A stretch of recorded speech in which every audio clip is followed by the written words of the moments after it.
a single living accommodation. And it's important to recognise that we've seen over the last few months a concern about the liquidation of Pavilion plc, but those difficulties still continue, and I would hope that the MOD does learn the lessons from this kind of outsourcing. My conclusion is that this is an important report. I hope very strongly that members will take time to read it from cover to cover. But I think it's important to say also that although much has been done, much more needs to be done. And it is important to make the point that I'm delighted there is a political consensus in this House. Both sides believe that support for our veterans and support for our armed forces is something which should be absolutely vital in our approach to political engagement, whether we're on the right, left or centre. And I would hope, therefore, that this bipartisan approach continues and is reinforced. And a clear message goes out from the House of Commons as a whole that we are firmly behind the veterans and the armed forces generally. My final comment is this. I would like, in the brief time available, the Minister just to briefly seek to allay the concerns that many people have about the proposals which we believe that are in the pipeline to outsource veteran services. We believe that would be a mistake. I'd also like to ask him to clarify what exactly the Armed Forces Covenant Fund Trust will mean for changes in terms of financing. A number of members have referred to care after combat and their belief that it will be excluded from future funding. If that were the case, I think that would be a huge tragedy. So I would ask the Minister to specifically address those points, but I would like to finish by reiterating the point I've made earlier, and there it is, we stand firmly behind the veterans and the armed forces of this country. Thank you. Minister Tobias Ellwood. Thank you very much, Madam Deputy Speaker. It's a pleasure to conclude this important debate on the support for the Armed Forces Covenant. I notice that there are a few more honourable members in the chamber than there were when I opened this debate. Can I say you're more than welcome? I'm very sorry you've not had an opportunity to participate in it, but you're most welcome indeed. If I may respond in the short time I have available until I'm upstaged, by firstly in responding to the Shadow Secretary of State who spoke about FAM. She is aware that this has been delayed. I'm sorry to hear that. I'll write to her and indeed all to honourable colleagues with answers which I'm not going to be able to provide in the short time available. She spoke about morale, and I pay tribute to the work that the Families Federations do in providing support and understanding of where things are with our armed forces. We pay tribute to the work that they do. In responding to the Chair of the Defence Select Committee, can I also welcome the Honourable Member for Bridgend and her role as the President of the NATO Parliamentary Assembly. Hugely to be congratulated. I participated in that myself. He also touched on an important issue of the war widows. He's aware of my own personal view. He's aware of the view of the Secretary of State as well. He also touched on the fact that this is a Treasury matter, and we will continue to work hard to see whether this issue can indeed be rectified. The Honourable Member for Dunfermline touched upon the importance of the devolved administrations, and this is so critical in the complex map of support that we have in this country. It's important that we provide consistent support, regardless where armed forces personnel are situated, regardless where they're moved to up and down the country. I welcome, certainly from the Scottish side, the introduction of the Veterans Commissioner, and also the role of the Armed Forces Champions as well. In turning to the Honourable Member for Brecon and Radnorshire, talked about the whole issue of needing to talk more, and praised the Prime Minister on her role in promoting the idea of removing the stigma in discussing mental health. It's not just here in MOD, it's not just in defence, it's in society as a whole that we need to make sure we do more on this issue. On a more general point. I won't be giving way, no. I give, also, I pay tribute to the work that's been done on, in supporting Gus Hales and recognising that more work needs to be done with combat stress to move that particular issue forward. The Honourable Member for Leeds North West spoke. I think the House is just quietened down a bit because we do need to hear the wind-up from the Minister. Minister. I was about to get offended, Madam Deputy Speaker, but thank you for that. The Honourable Member for Leeds North West spoke about the importance of accommodation and the problems that we've had with Addington Homes. I appreciate that and recognise also the fact that 95% of our accommodation does actually meet the decent home standard, but there is more that we can do.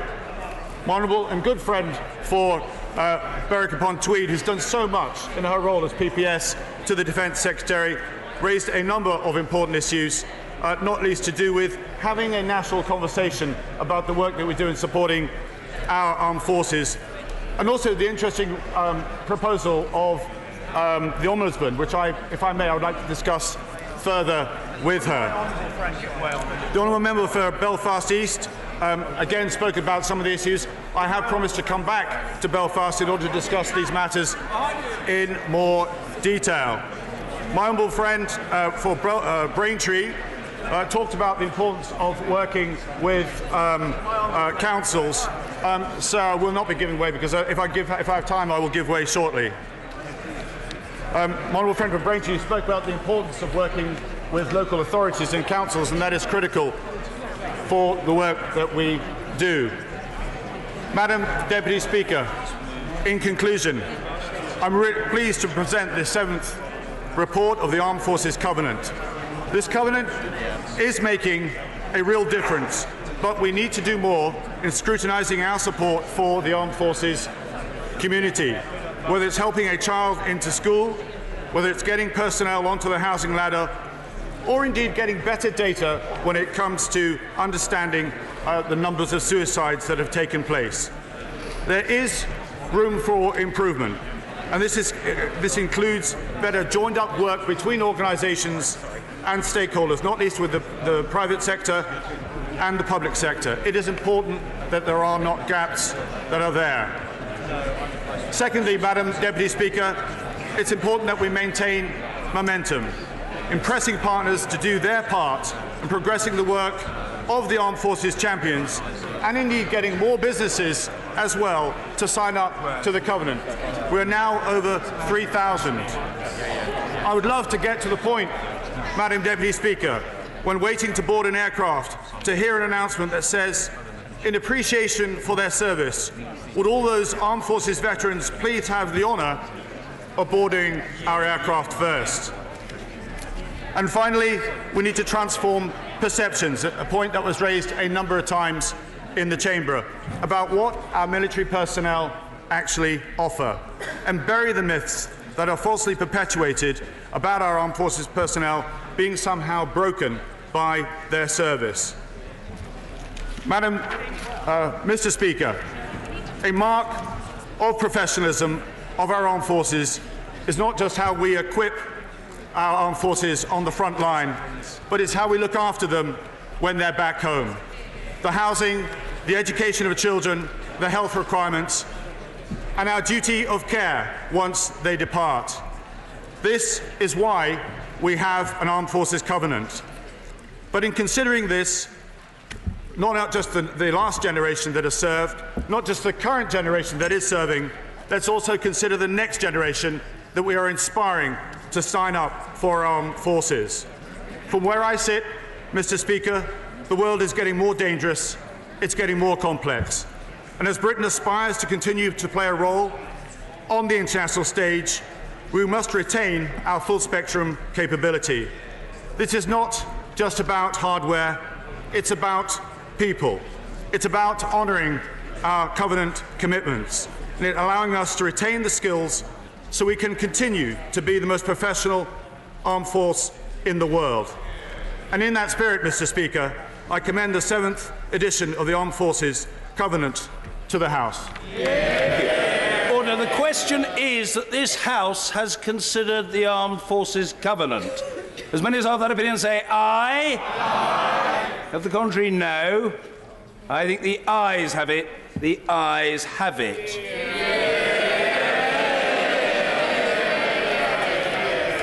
Order. Statement. The Prime Minister. Thank you. With permission, Mr. Speaker, I would like to update the House on our negotiations to leave the European Union. Last week, I set out the details of the draft withdrawal agreement, which will ensure our smooth and orderly departure when we leave the European Union on the 29th of March next year. I also updated the House on the outline political declaration that set out a framework for the future relationship we want between the UK and the EU. Last night, I met with President Juncker in Brussels to work through the details of the full political declaration on this future relationship. We had good discussions in which I was clear about what we need in order to ensure the best possible deal for the United Kingdom. We then tasked our negotiating teams to work through the remaining issues, and as a result, the text of the political declaration has now been agreed between the UK and the European Commission, and I updated the Cabinet on this progress this morning. Mr. Speaker, the draft text that we have agreed with the Commission is a good deal for our country and for our partners in the EU. It honours the vote of the British people by taking back control of our borders, our laws and our money, while protecting jobs, security and the integrity of our precious United Kingdom. It ends free movement once and for all.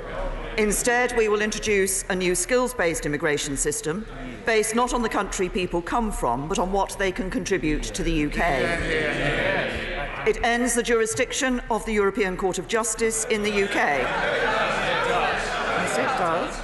We will make our own laws in our own parliaments here in Westminster and in Edinburgh, Cardiff and Belfast, and they will be adjudicated on by UK courts. And it means an end to sending vast sums of money to the EU, so we can take full control of our money to spend on priorities, including our long-term plan for the NHS, to which we've committed to spending over £394 million more per week by 2023-24. And just this morning, I was able to announce a major new investment in primary and community care worth £3.5 billion a year in real terms by 2023-24. Mr. Speaker, the text we have now agreed would create a new free trade area with the European Union, with no tariffs, fees, charges or quantitative restrictions. This will be the first such agreement between the EU and any advanced economy in the world, which will be good for jobs. The EU said that the choice was binary, Norway or Canada. The political declaration recognises that there is a spectrum, with the extent of our commitments taken into account in deciding the level of checks and controls. Crucially, the text we have agreed also has an explicit reference to development of an independent trade policy by the UK beyond this partnership with the EU. So we would have the ability to sign new trade deals with other countries and capitalise on the opportunities in the fastest growing economies around the world. And we will be able to get on with this, negotiating deals during the implementation period and putting them in place immediately afterwards.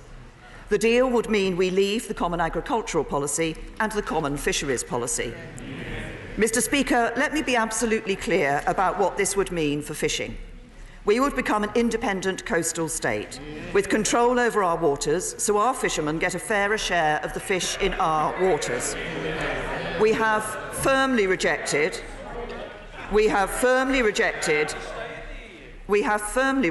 a link between access to our waters and access to markets. The fisheries agreement is not something we will be trading off against any other priorities. We are clear that we will negotiate access and quotas on an annual basis, as, for example, do other independent coastal states like Norway and Iceland. The trade agreement with the EU would also cover services and investment that will go further than any other recent EU agreements. And it would secure new arrangements for our financial services sector, ensuring that market access cannot be withdrawn on a whim and providing stability and certainty for our world-leading industry. We would also have a cutting-edge agreement on digital, helping to facilitate e-commerce and reduce unjustified barriers to trade by electronic means. And there would be strong rules in place to keep trade fair and ensure neither side can unfairly subsidise their industries against the other. The text we have agreed with the European Commission also includes a new security partnership, with a close relationship on defence and tackling crime and terrorism to keep all our people safe. There would be a surrender agreement to bring criminals to justice no matter where in Europe they break the law. And there would be arrangements for sharing of data, including on DNA, passenger name records and fingerprints. The new security partnership would also ensure close cooperation between our police forces and other law enforcement bodies, and we would continue to work together on sanctions against those who violate international rules or commit atrocities. And there would be joint working on meeting cybersecurity threats and supporting international efforts to prevent money laundering and the financing of terrorists. Finally, as I set out for the House last week, the draft withdrawal agreement will ensure that we transition to this new and ambitious future relationship in a smooth and orderly way. It will deliver a 20-month implementation period so that we have time to put our new future relationship in place and that businesses have time to prepare for it. It will protect the rights of EU citizens living in the UK and UK citizens living in the EU so they can carry on living their lives as before. It will ensure a fair settlement on our financial obligations, less than half what some originally expected. And it will meet our commitment to ensure there is no hard border between Northern Ireland and Ireland and no customs border in the Irish Sea. Mr. Speaker, the text we have agreed is explicit about the determination of both sides to avoid the backstop altogether by getting the future relationship in place on the 1st of January 2021. And in the unlikely event that we ever did need the backstop, to ensure it is quickly superseded either by the future relationship or alternative arrangements. As part of this, there is an explicit commitment to consider facilitative arrangements and technologies which could avoid a hard border on the island of Ireland. And I'm grateful to my right honourable friends, the members for Chingford and Woodford Green and for North Shropshire, for their ideas on this. Preparatory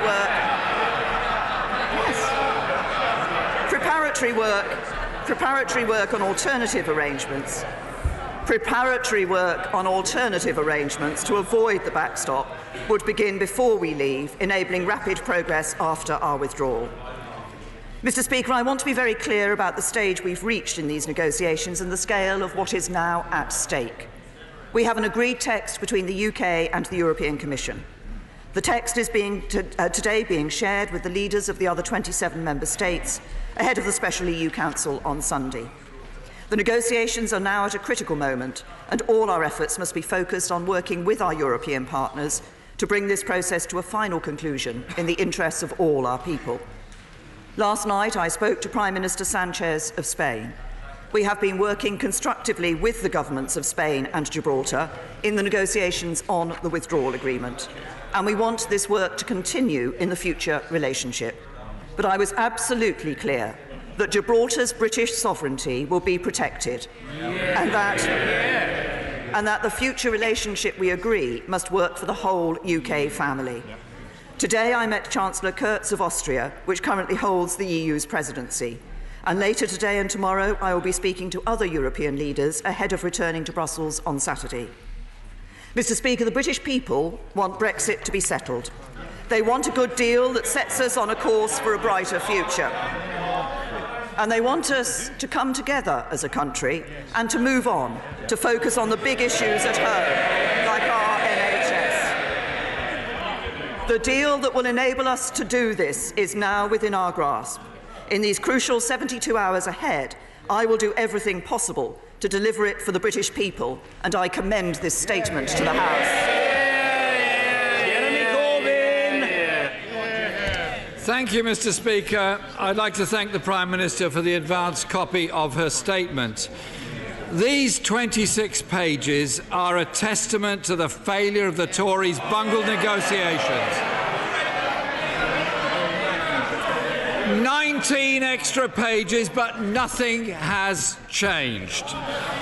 The only certainty contained within these pages is that the transition period will have to be extended, or we will end up with a backstop and no exit. It represents the worst of all worlds. No say over the rules that will continue to apply, and no certainty for the future. There is no change to the withdrawal agreement, no unilateral pull-out mechanism, no concessions on the backstop, which would create a new regulatory border down the Irish Sea.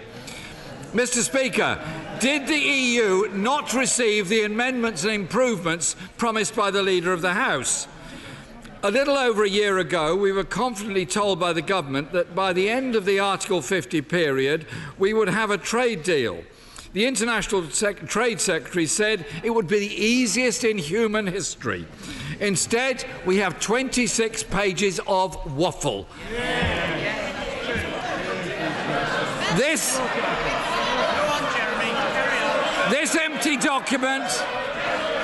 empty document could have been written 2 years ago. It's peppered with phrases such as the parties will look at, the parties will explore. What on earth has the government been doing for the last 2 years? They've managed less than 1 page a month since the referendum. The Prime Minister said nothing is agreed until everything is agreed. It's clear from this document that indeed nothing is agreed. This is the blindfold Brexit we all feared, a leap in the dark. It falls short of our Labour's 6 tests.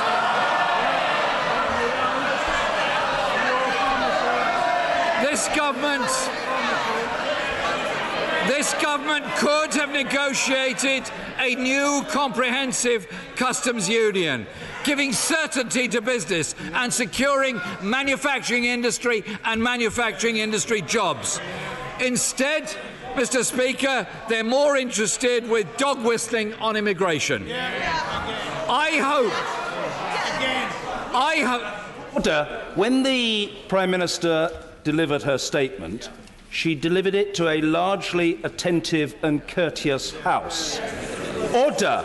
I couldn't care less what somebody largely inaudibly and certainly irrelevantly chunters from a sedentary position. The Prime Minister was heard in courtesy. The Right Honourable Gentleman, the Leader of the Opposition, will likewise be heard in courtesy.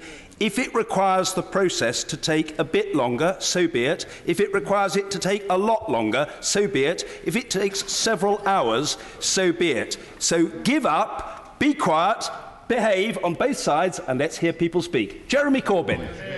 Thank you, Mr. Speaker. I hope the Prime Minister will abandon the sort of poisonous and divisive rhetoric about EU nationals jumping the queue.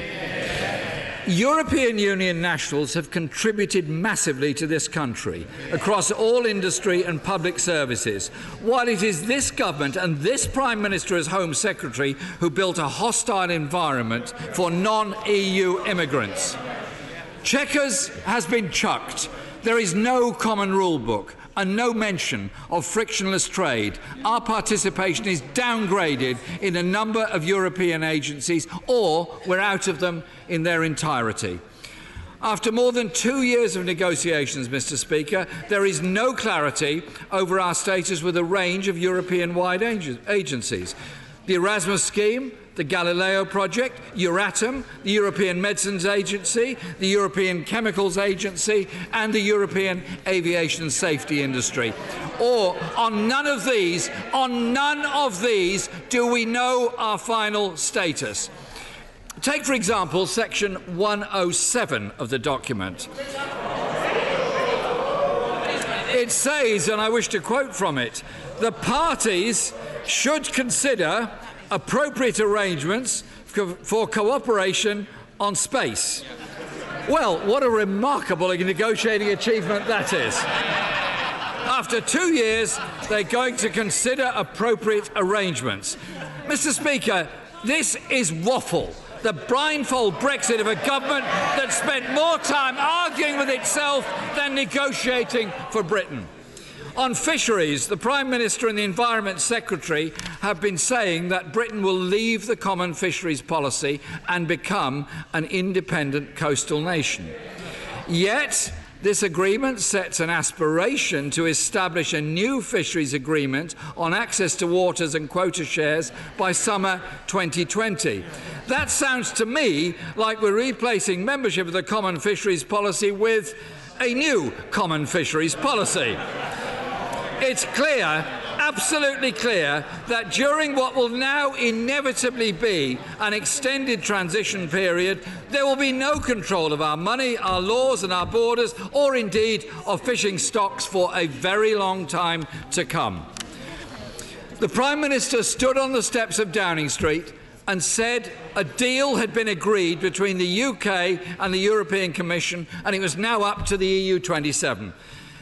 Until this Parliament has debated and voted, there is no UK agreement. This half-baked deal is a product of 2 years of botched negotiations in which the Prime Minister's red lines have been torn up, cabinet resignations have been racked up and Chequers has been chucked. This is a vague menu of options, not a plan for the future and not capable of bringing our country together. Prime Minister!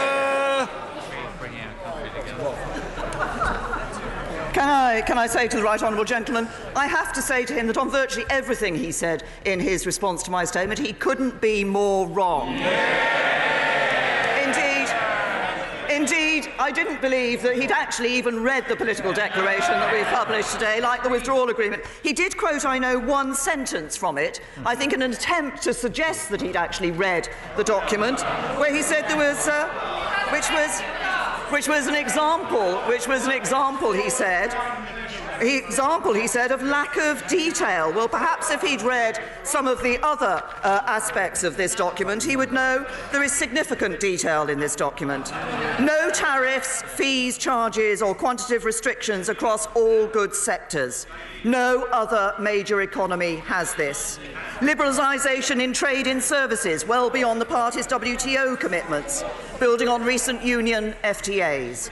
An equivalence decision on financial services, a comprehensive air transport agreement, reciprocal arrangements for timely, effective and efficient exchange of passenger name records and of DNA, fingerprints and vehicle registration data, enabling the UK to participate on a case-by-case basis in common security and defence policy, missions and operations. There's plenty more. I could go on, but I think the Right Honourable Gentleman is beginning to get the message about this. Now, he also talked about where he thought that somehow we hadn't achieved any changes. Well, let me be clear on some of those changes. I referred to at least one of them in my statement. The EU said that the choice was binary, Norway or Canada. The political declaration concedes that there is a spectrum, the extent of our commitments taken into account in deciding the levels of checks and controls. The EU said we couldn't share security capabilities as a non-member state outside of free movement and outside of the Schengen area. The political declaration grants us direct access to some and enables us and promises to enable many others further commitments than they have made to any non-member state. They said we couldn't preserve the invisible customs border between Northern Ireland and Ireland without splitting our customs territory. The withdrawal agreement maintains the integrity of the UK's customs territory. Again, I could go through some further points. And he talks about the common fisheries policy. Now, this is where I began to think that maybe the Right Honourable Gentleman had read the document but not understood the document or what lies behind it. If we are going to ensure that we are able to continue to have access to the waters of other European member states and European Union member states as we do at the moment, we will need to negotiate, as other non-EU member states do, an annual agreement on access to waters between the UK and the European Union. The point at the moment is that we're not able to do that as an independent coastal state, and in the future we will be able to do that as an independent coastal state. And I also have to say to the Right Honourable Gentleman, what I have been doing throughout this is looking at what the best interests are of the United Kingdom. So let's just go through his other challenge to this, which was the 6 Labour tests on Brexit. Does it ensure a strong and collaborative future relationship with the EU? Yes. Does it ensure the fair management of migration in the interests of the economy and communities? Yes. Does it defend rights and protections and prevent a race to the bottom? Yes. Does it protect national security and our capacity to tackle cross-border? Yes, it does.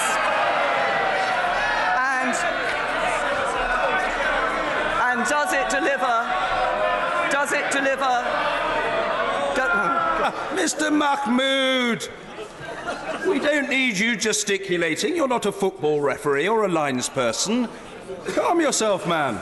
The Prime Minister. Thank you, Mr. Speaker. And does it ensure that it delivers a deal that is good for every part of the UK? Yes, it does. And can I just say to the right honourable gentleman, this is a good deal for the United Kingdom. It delivers on the vote of the British people. It brings back control of our borders, our money and our laws. It protects jobs, it protects security, it protects the integrity of the United Kingdom. He may want to play party politics. I'm working in the national interest.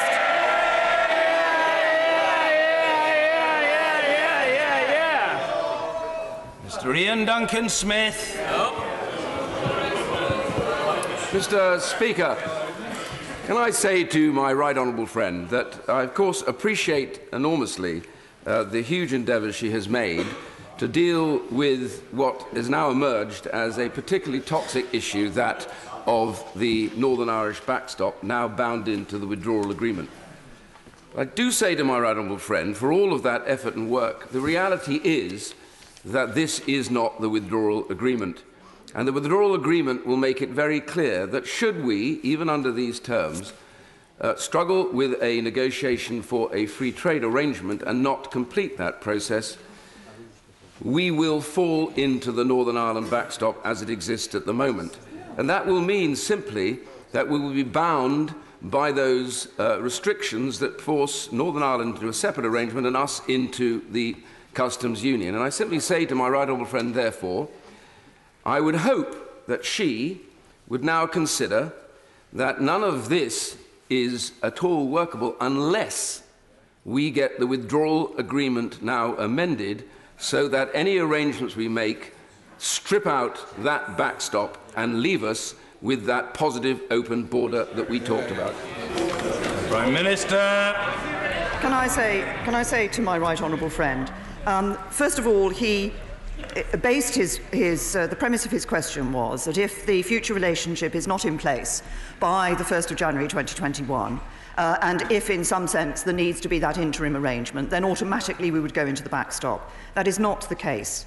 The withdrawal agreement makes clear that there is the alternative of an extension to the implementation period, but it also refers to these alternative arrangements, and as I said in my statement, I'm grateful to him for the proposals that he has put forward in relation to that matter, and we are working on those alternative arrangements. So it is simply not the case that automatically we fall into a backstop, into the backstop that is described in the withdrawal agreement.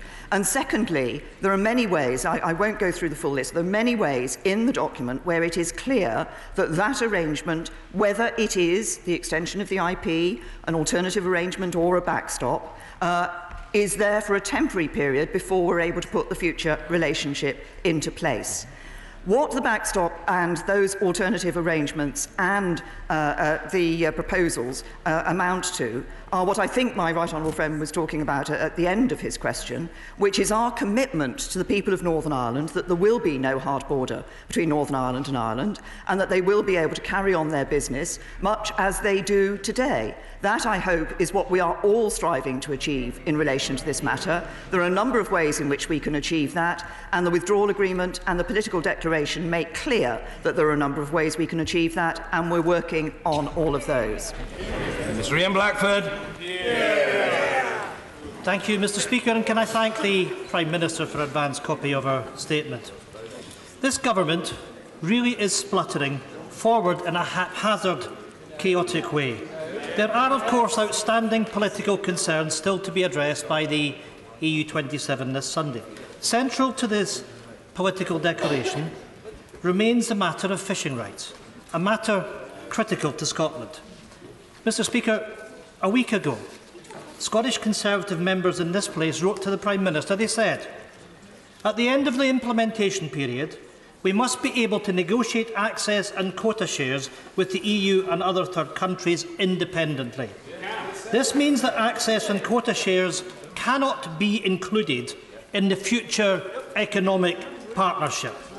The political declaration agreed today, paragraph 75 states, "Within the context of the overall economic partnership, the parties should establish a new fisheries agreement on inter-ally access to waters and quota shares." Mr Speaker, there we have it. Scotland's fishing community is once again a bargaining chip used by a Tory government in Brussels. Worse, the detail in the draft withdrawal agreement has pitted fishing against aquaculture, access to water versus access to trade, making plain, once again, that Scottish interests are expendable. Just as was the case when the UK entered the then EEC under the leadership of Ted Heath, when the Conservatives traded away our fishing rights, they have continually done so. Mr Speaker, Scotland's fishing rights thrown overboard as if they were discarded fish. So much for taking back control, more like trading away Scotland's interests. This is an absolute dereliction of the promises Scottish Conservative members and the Secretary of the State for the Environment, Food and Rural Affairs have made to Scotland. Shame on them. Will the Prime Minister tell the House if her Scottish MPs and Secretary of State have agreed to this political declaration? Is it not the case that she has just lost further critical votes on the deal because the Scottish Tory MPs could not possibly vote in favour of this sellout of Scottish fishing interests? Mr Speaker, I think it would be helpful for the Right Honourable Gentleman if I repeated what I said in the statement. We would become an independent coastal state with control over our waters, so our fishermen get a fairer share of the fish in our waters. We have firmly rejected a link between access to our waters and access to markets. The Fisheries Agreement is not something we will be trading off against any other priorities.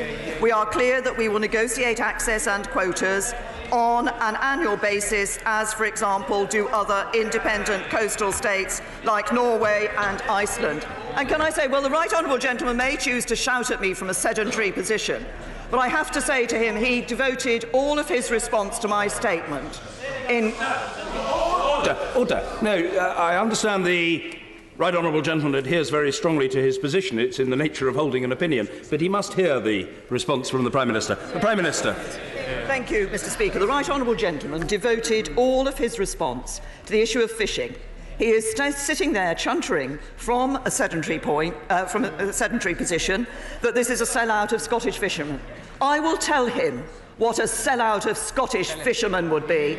It's the policy of the Scottish nationalists to stay in the CFP.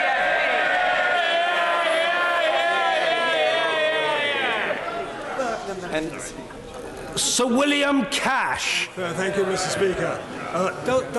Does my right honourable friend accept this declaration is self-contradictory in that it insists on both the sovereignty of both the EU and the United Kingdom legal orders, and also that without control of our own laws and by surrendering to binding rulings of the European Court, this declaration cannot be reconciled with the repeal of the 1972 Act, nor the referendum vote?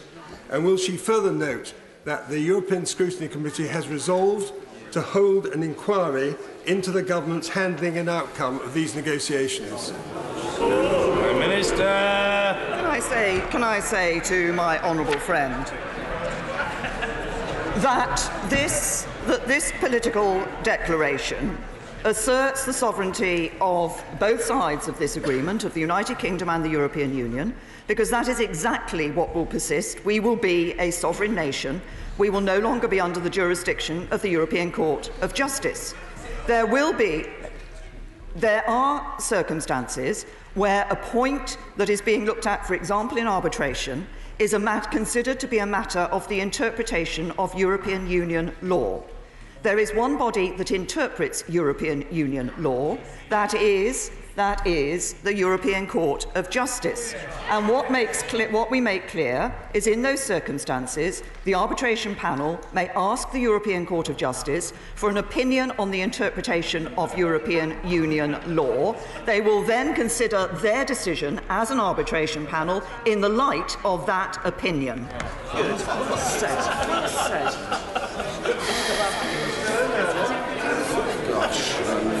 Owen Patterson. I'm grateful to the Honourable Lady for her movement in paragraphs 26 and 27, taking on board our proposals to use modern techniques used elsewhere and modern processes on the Irish border. But there is a big but in this. As long as the backstop is in existence in a legally binding document, there is a danger that should talks fail, the backstop becomes accepted. We have the horror of being in the customs union, the horror of Northern Ireland being split off under a different regime, and as I saw in Washington this week, if we cannot control our tariffs and our regulatory regime, we cannot do free trade deals with other countries. So at this late stage, would she consider withdrawing the backstop from the legally binding draft document and replacing it with the draft trade facilitation chapter and border protocol, which we gave her earlier in the week, and making that legally binding so that could become the new backstop? Prime Minister. Can I say to my right honourable friend, and as I indicated, I'm grateful to him and my right honourable friend, the member for Chingford and Woodford Green, for the work that they have been doing on this issue. What we negotiated in the withdrawal agreement was the specific reference to alternative arrangements that enable us to work up those alternative arrangements such that they would be, what the title suggests, an alternative to the arrangements for the backstop, or would enable us to come out of the backstop if it was the case that the backstop had been started, that we had been started down the route of being in the backstop.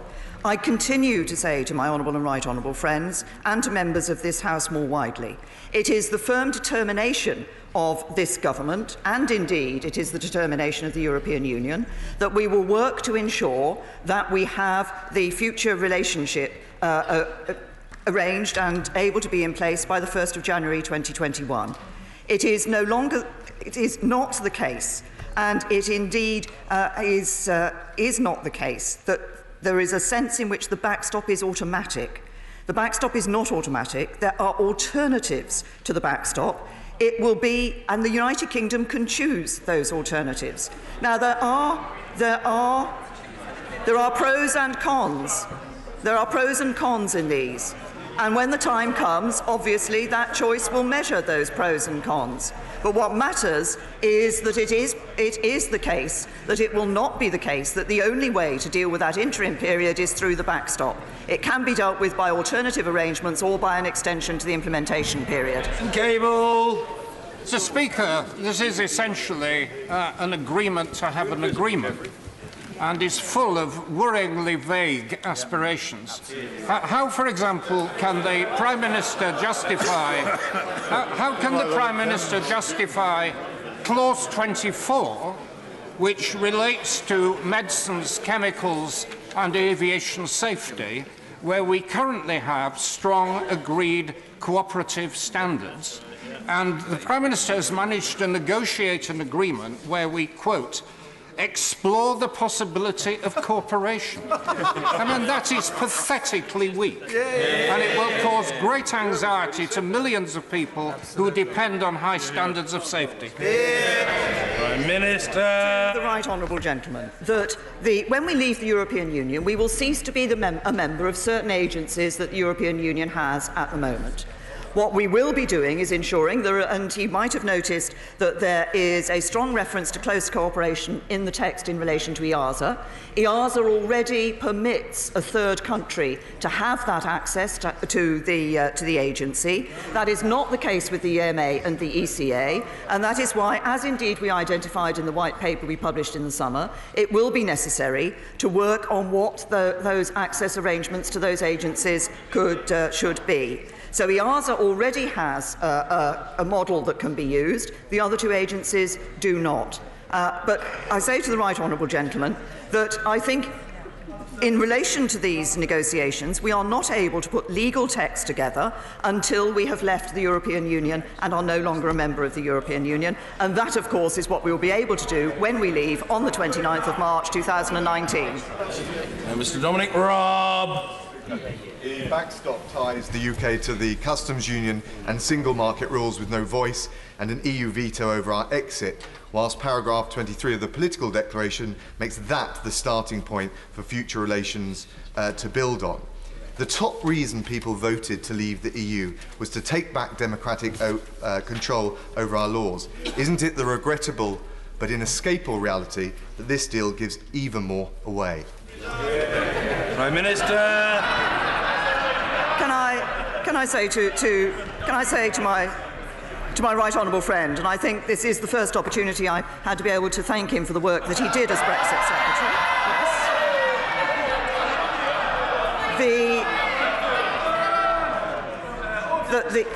Unseemly, very unseemly. Everybody will get a chance to ask a question, but the right honourable gentleman has asked a question. The Prime Minister is answering it, and let's try to show each other some courtesy. The Prime Minister. Can I say to my right honourable friend that, as I've explained, I think, in response to other of our right honourable and honourable members of this House, the point about the backstop, the point that the backstop is not the automatic route for dealing with a temporary period in relation to any gap that exists between the end of the implementation period in December 2020 and the future relationship coming into place. The political declaration is about that future relationship. There are important points that have been agreed within the withdrawal agreement that will ensure that we can get a good agreement in relation to borders and in relation to our trade area when we join, when we become that independent state outside of the European Union. And my right honourable friend will be aware, as is reflected in this political declaration, there is a spectrum and there is a balance between willingness to abide by rules and the necessity for checks and at the border. And that, of course, is what it is. Continues to be our ambition and our objective to get that frictionless trade at the border, because we believe that's important. Sir Geoffrey Donaldson. Mr. Speaker, the Chancellor of the Exchequer said last night that he didn't like the backstop. He doesn't think that the backstop is a good arrangement for our economy, and he doesn't think it is a good arrangement for our union. We agree with the Chancellor of the Exchequer. In light of the political declaration in paragraph 27, to which the Prime Minister referred, it is now clear that the EU are beginning to accept that there are alternative arrangements that can be put in place without the need for the backstop. And I would say to the Prime Minister that if she wants to have the support of my party for the withdrawal agreement, then we need to see an end of the backstop and those alternative arrangements put in place.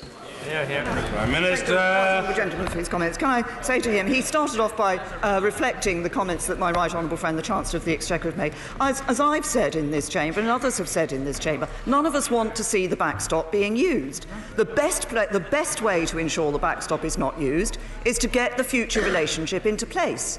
There are all those alternative arrangements, and we will be working on those alternative arrangements, and I'm happy to discuss with the right honourable gentleman and his colleagues what those alternative arrangements could be. But what is important is that we have within the document means in which we can guarantee to the people of Northern Ireland, and obviously from the EU's point of view, they want that guarantee in relation to Ireland, that that trade across the border between Northern Ireland and Ireland can continue as it does today. That is the commitment that we've made, no hard border, and that is what we will continue to be committed to providing. Mr. Damien Green. Mr. Speaker, outside this House, there's a much higher appreciation of the tenacity of the Prime Minister in pursuing a successful deal than we sometimes hear inside it. One of the principal worries, as we're hearing, has been that in some way we'll be trapped forever, either in the backstop or in a customs union. What is there in this declaration and in the withdrawal agreement to calm those fears? Minister. There are several elements that I would suggest to my right honourable friend would calm those fears. First of all, there are many statements within the withdrawal agreement and the political declaration which explicitly recognise that the backstop, should it be necessary, would only be a temporary arrangement. Indeed, Article 50, which is the legal basis for the withdrawal agreement, cannot establish a permanent relationship. That is reflected in the text, and that is accepted by the European Union. There are also, as I have just explained, the alternative arrangements that can be put in place and the possible extension to the implementation period.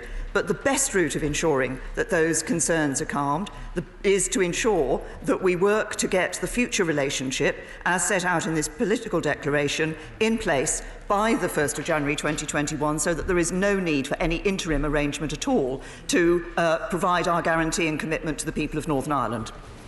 Mr. Hilary Benn. Thank you very much indeed, Mr. Speaker. Unlike the withdrawal agreement, this political declaration is not legally binding.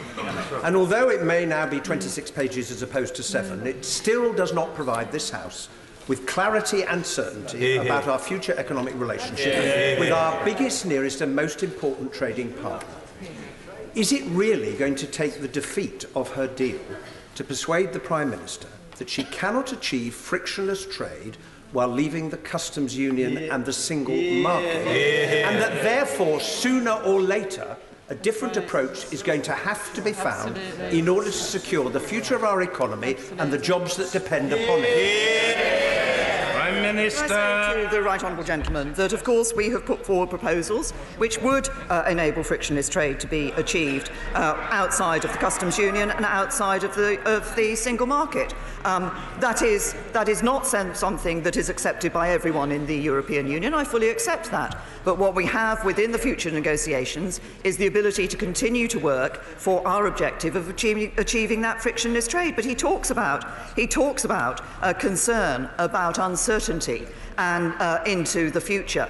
I have to say to the right honourable gentleman, the thing that would create most uncertainty in the future is a failure to take and agree a deal which is going to be good for the UK, which delivers on the vote of the people in the referendum and does so while protecting people's jobs and security. Mr. Boris Johnson. Speaker, can I regretfully point out to my right honourable friend that, of course, nothing in this political declaration changes the hard reality of the withdrawal agreement that gives the EU a continuing veto over the unilateral power of the entire United Kingdom to do free trade deals or to take back control of our laws. And can I therefore respectfully suggest that it would be better, we can accept the generalities and the self-contradictions contained in this political declaration, but we should junk forthwith the backstop upon which the future economic partnership, according to this political declaration, is to be based, and which makes a complete nonsense of Brexit. Prime Minister. I'm sure my right honourable friend will recall the discussions we had earlier in the year when we were agreeing the temporary customs arrangement as our proposal for the basis on which we would ensure that we guaranteed the commitment through the people of Northern Ireland. And indeed, obviously, elements of that have been reflected in what we see in the withdrawal agreement. There are various arrangements that we can put in place, as I have said to others, to other who have questioned me so far in this statement, in relation to the backstop. But can I say to my right honourable friend, the future relationship we have set out in the political declaration ends free movement, ends sending vast sums of money to the European Union every year, and ends the jurisdiction of the European Court of Justice here in the United Kingdom. And it enables us to hold an independent trade policy and to negotiate trade deals around the whole of the world. I know that my right honourable friend has expressed his desire in the past to have all of those elements available for the United Kingdom, and that is what this deal delivers. Shukar Amuna. Thank you, Mr. Speaker. As has been said, this is a declaration of aspiration and a charter for years of uncertainty. It is not the comprehensive free trade deal she promised we would have before exit day in her Lancaster House speech. So, having broken that promise, can she now guarantee that that comprehensive free trade deal will be finalised by the end of the transition period? Because so far, this gives no certainty whatsoever to our businesses.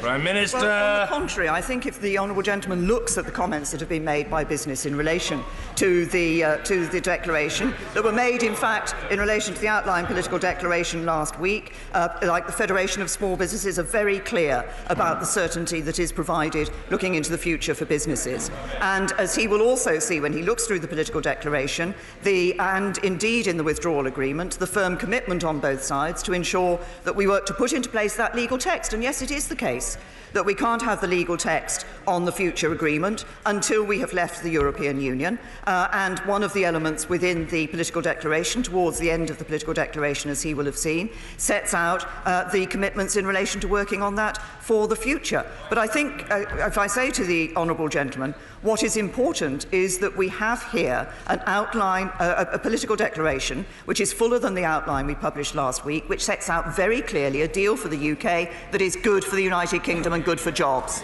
Justine Greening. Thank you, Mr. Speaker. I don't believe this is a good deal for Britain, and I don't think many young people in our country think this is a good deal for Britain at all. Does the Prime Minister accept that if the meaningful vote is lost, and if this House votes also against exiting the EU with no deal, that the only right option then is to go back to the people and allow them to have a final say, including young people, on the direction? People should not be shouting out. The Right Honourable Lady is asking her Right Honourable Friend the Prime Minister a question. Have the manners to listen. Justine Greening. Thank you, Mr. Speaker, and I think young people would like to be listened to in this debate as well. I was asking the Prime Minister whether, if the meaningful vote is lost, and if this House, as I believe it will, votes against no deal as an exit from the EU, does the government intend to come back with an alternative proposal on how to break the deadlock, and why would that not include going back to the British people to ask them their views? The Prime Minister. To my right honourable friend, that of course we have set out in legislation the procedure that would be followed were the meaningful vote to be lost in this House. But she asks about going back to the people in terms of a second referendum. I will say to my right honourable friend, as I have said now on many occasions here in this House and this Parliament overwhelmingly gave the British people the choice as to whether or not to leave the European Union. The people of Britain voted to leave the European Union. I believe it is important that politicians don't turn round and say, well, what do you think now? Would you like to think again? But we actually say, you voted to leave and we will deliver that Brexit, that leaving of the European Union. And Luciana Berger. Thank you, Mr. Speaker. The Prime Minister told us in her concluding remarks that she wants to move on to focus on the big issues like our National Health Service.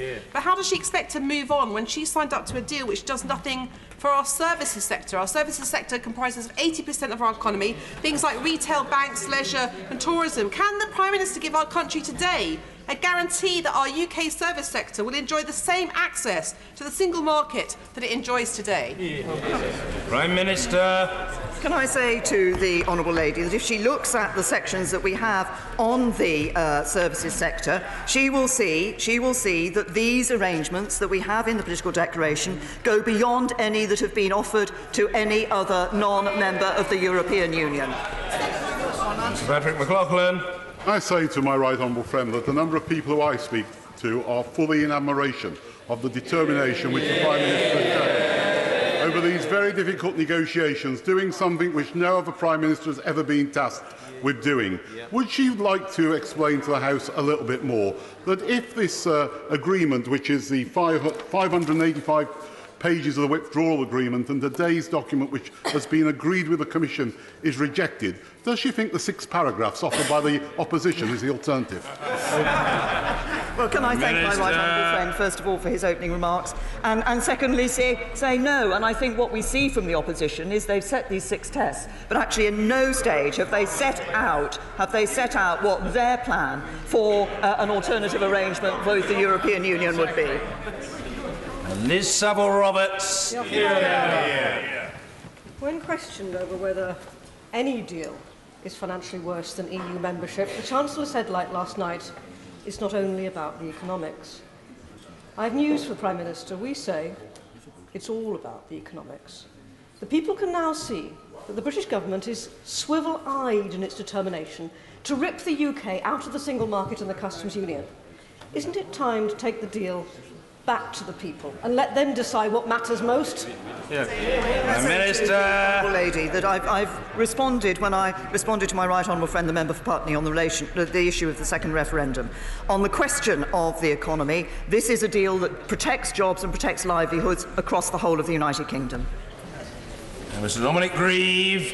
Thank you, Mr. Speaker. Isn't the lesson of this long negotiation that when you try to unravel yourself from an international rules-based system because you don't like the rules, unless you want chaos, you start creating a completely new set of rules, many of which are in fact as binding and onerous on this country as any which we had before. And in that context, the backstop, I have to say this to my right honourable friend, is a constitutional anomaly of the first order because it makes the EU the guarantor of a bilateral treaty between ourselves and Ireland of which the people have never been consulted. And I would urge her in those circumstances, if she wants to go ahead with this, to put her deal to the people of this country and to offer to them the alternative of remaining, because the one big eye-opener one sees from all this is that however hard she's tried, at the end of the day, we will be in an international rules-based system, because that, in fact, is where our national interest lies. My right honourable and learned friend has heard me respond to the issue of asking the people in a second referendum what their views are. But I will also say to my right honourable friend, what we have negotiated here is an arrangement with the European Union which does continue to have a close partnership between the United Kingdom and the EU. I believe that is the right thing for us to do. I believe coming out of the EU will enable us to develop even closer partnerships with other countries around the world through our trade deals and indeed through other support and work we'll be able to do with them on security and defence. But I think it's also important, given our geographical position, given that the EU is our nearest neighbour in terms of trading, that we continue to have that good relationship with the EU, and that's what this delivers. Angela Eagle. Mr. Speaker, will the Prime Minister now admit that extending the aspirations into a political declaration that's 19 pages longer than the original series of vague aspirations isn't actually a deal? Yeah. And when will she actually get to having a deal so that when we vote to leave on the Withdrawal Act, we know where we're leaving to? And will she tell the House whatever happened to frictionless trade, because it's not mentioned at all in her list of aspirations? I say to the Honourable Lady that the position, as I've mentioned to others, is that, of course, it is not possible for us to agree the legal text of our future relationship with the European Union until we have left the European Union. And she might like to look, if she looks once again at the text that she will see here, she will see that it very clearly expresses what we have expressed previously in relation to trade, that there is a spectrum, that there is a balance between commitments that are given on rules and the issue of the checks that take place at the border. And it remains our intention as a government to work towards that frictionless trade. Mrs. Theresa Villiers. Thank you, Mr. Speaker. I fully appreciate that, there are clearly parts of this document which are positive and which I welcome, but my grave worry with it is that it'll never come into effect anyway, because the EU is unlikely to agree a new economic partnership with us because the withdrawal agreement locks us into paying the 38 billion, and also commits us to a backstop which has us obeying their rules and applying their customs rules without any say over them. Can I say to my right honourable friend, this is, and I recognise the concern that she has expressed in relation to the backstop, but actually the reality of the position from the European Union is the complete opposite. There are those in the European Union who actively believe that the backstop would be an advantageous place for the United Kingdom to be. Advantageous because in their eyes they see it has that access to the market of the European Union without any payment and without free movement. That is not something that they actively want us to be in. That's why both sides have made clear throughout this document that we don't want the backstop to come into place at all, and were it to come into place it would only be temporary. Mr. Pete Wishart. Can I congratulate the Prime Minister, because she's managed to satisfy her immigration obsession and she's dealt with the EU queue jumpers.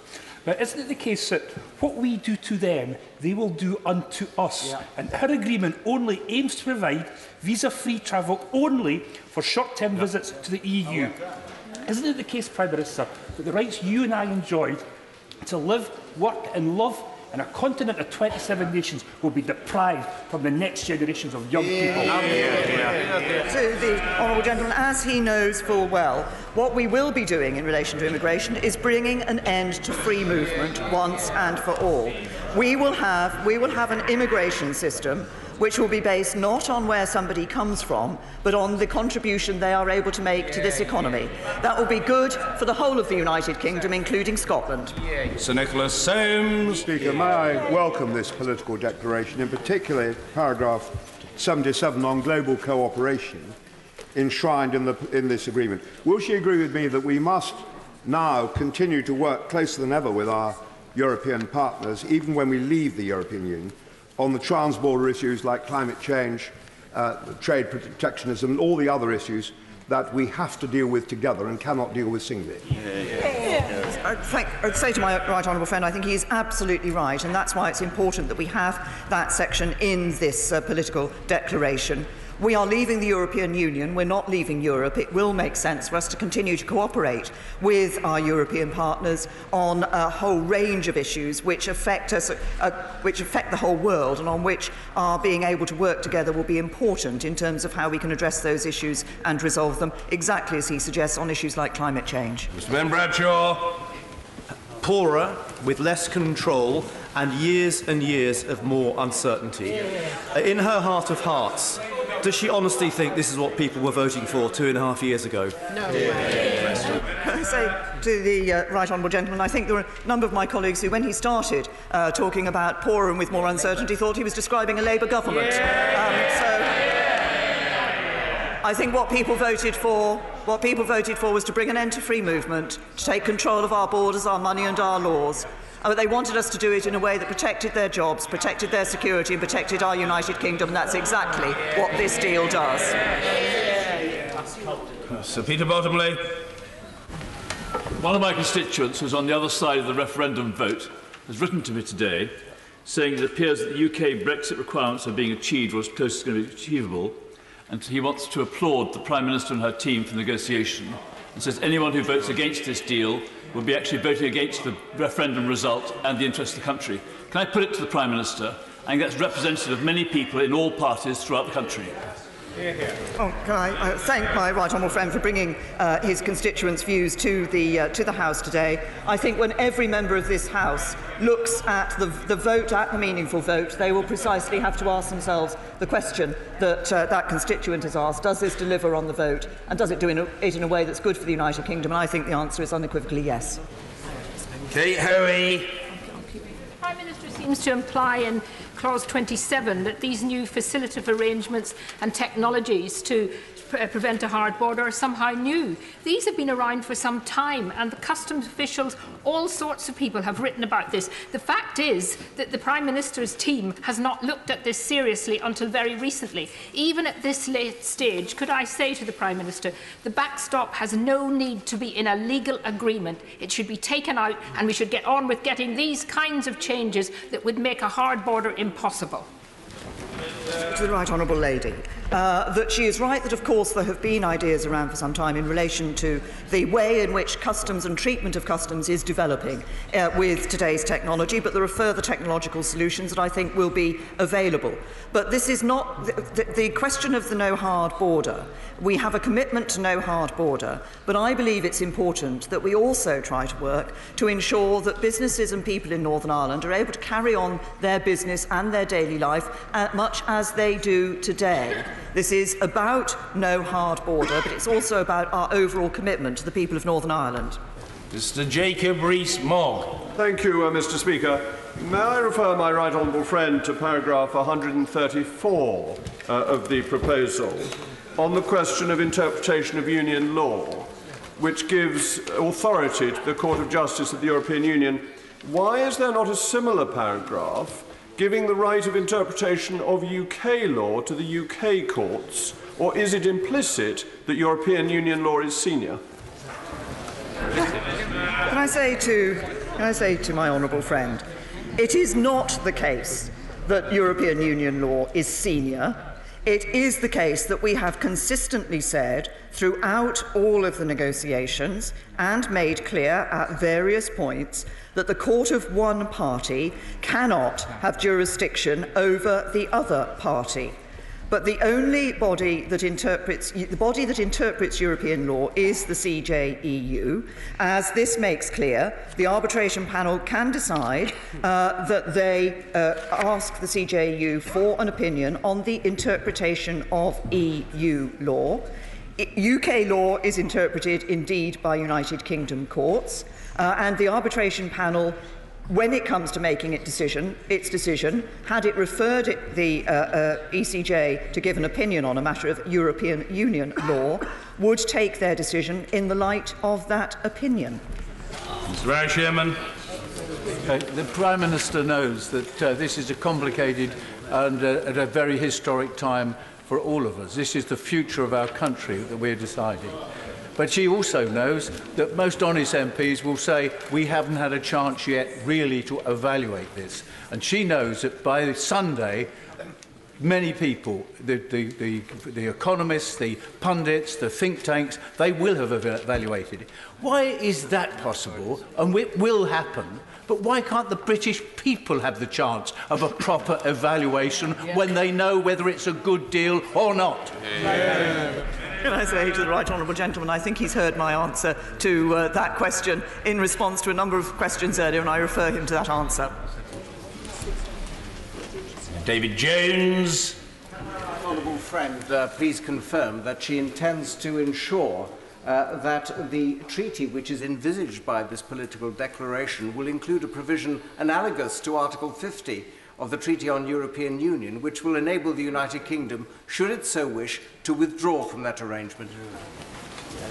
My right honourable friend will know that we have already said that in looking at the treaty for the future, we do think it's important to do a couple of things. He talks about being able to bring a treaty to an end, but I think it's also important because we accept that over the years, trade relationships develop, change, administrative arrangements change, to have a regular review mechanism in place, so that as those changes take place, it is possible to make changes to the agreement. Chris Leslie. Wasn't her fundamental mistake triggering Article 50 without getting that commitment to conclude a future trade agreement before exit day? And as a result, she's asking the country to trust her, take a leap in the dark, entirely on the basis of this flimsy, unenforceable set of political words. It's year after year after year of further negotiations, or can the Prime Minister now tell us when the negotiations on that future trade arrangement would conclude? Hear, hear. Say to the Right Honourable Gentleman, because he's also heard me say in response to other questions, the determination and the commitment that both sides have to ensure that those negotiations take place such that the future framework is in place at the end of December 2020. But I have to say to the Right Honourable Gentleman, he complains that we triggered Article 50 at the point at which we did, because I might remind him that the Leader of the Opposition wanted to trigger Article 50. No, the Leader of the Opposition wanted to trigger Article 50 the day after the referendum. Thank you, Mr. Speaker.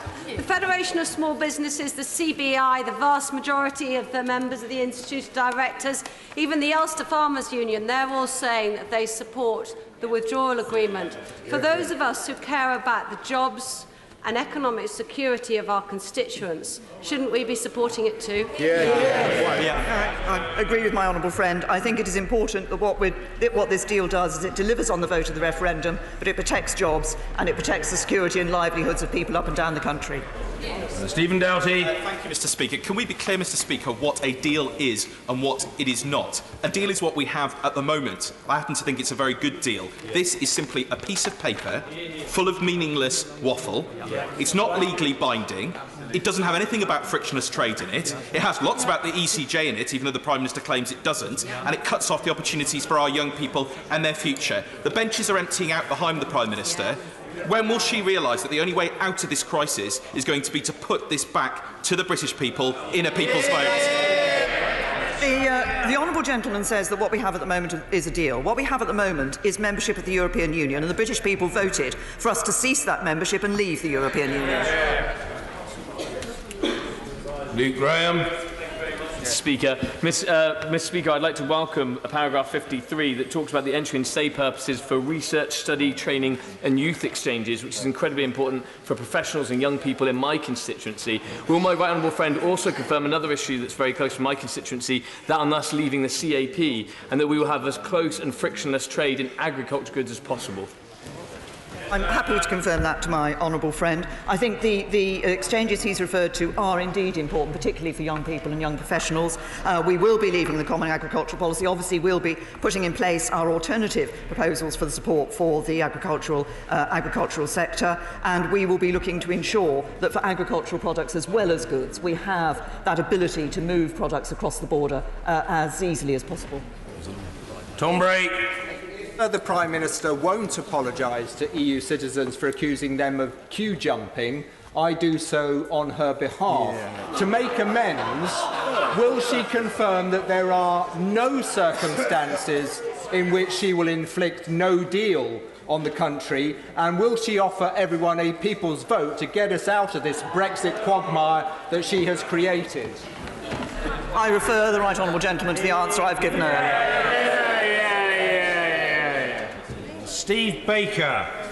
Paragraph 23 makes provision for us to be in the single customs territory provided for in the withdrawal agreement. Paragraph 135 makes provision that we could be fined for not following EU law. Which normal independent country has an ambition to enter into this kind of relationship with the European Union? Mexico, Canada, Japan? What other country would want to submit to these kinds of arrangements? Can I say to my honourable friend, he will also see in paragraph 23 that we say that this is an economic partnership that will ensure no tariffs, fees, charges or quantitative restrictions across all sectors with ambitious customs arrangements. That is exactly something that, as I said in my statement, no other country has been offered by the European Union. This is a deal that delivers on the vote but also protects jobs and security around the UK. Mary Cray. For £39 billion divorce fee, the British people are being offered the prospect of years, if not decades, of wrangling over sectors like transport, chemicals and the nuclear industry. The ECJ will be the final arbiter in any decision, with the ability to implement fines on us, and she is going to this summit pretending she can get this deal through Parliament when she knows she can't. Isn't it time to stop the madness, put this back to the people in a vote so they Can I say to the honourable lady that I've answered the question she put at the end, I have answered previously, and I refer her to the answer I have given to other honourable and right honourable members of this House. But there is much else I could say about the other details in her question, but I will simply make this point. This deal does not make the European Court of Justice the final arbiter on any dispute in this area. Greg Hands. Mentioned that in the document there is the explicit and welcome reference to the UK pursuing an independent trade policy, including the ability to sign new trade deals with the rest of the world. Does that include specifically the ability to conclude free trade agreements? Yes, we will have the opportunity to conclude free trade agreements with countries around the rest of the world. This is one of the aspects that I hope my right honourable friend sees has been inserted in this full political declaration to make absolutely clear the fact that we will have an independent trade policy.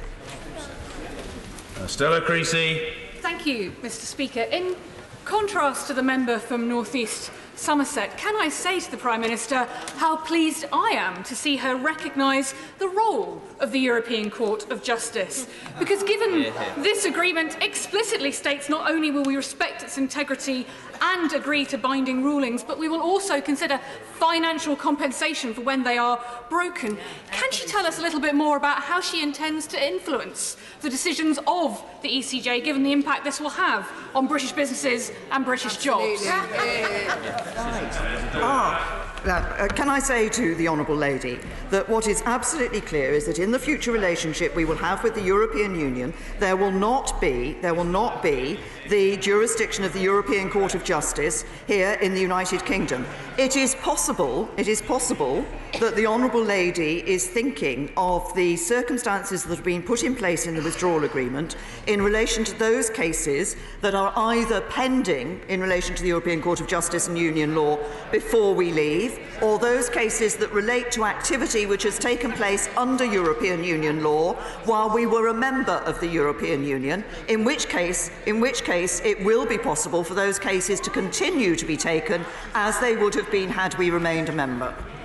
Dr. Andrew Mearison. My right honourable friend in getting alternative arrangements into the narrative, which is a very considerable achievement indeed.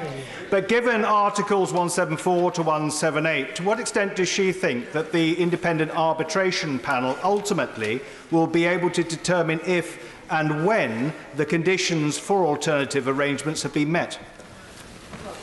My honourable friend has clearly made a careful study of the withdrawal agreement, and he will know from that withdrawal agreement that it will be the process that will take place is that if we are in the backstop and want to indicate and believe that we have alternative arrangements, be it the future relationship or another arrangement that means that the backstop is no longer necessary, then that would be a matter initially to be discussed between the United Kingdom and the European Union through the Joint Committee. It would be possible if there were no agreement and if there were concern about the good faith in relation to this, for that matter to be arbitrable before the arbitration panel. And of course, it is not for me to set out the sort of decision that the arbitration panel will take. It would be for them at that point in time to determine whether either side had been failing to act in the way in which it was intended.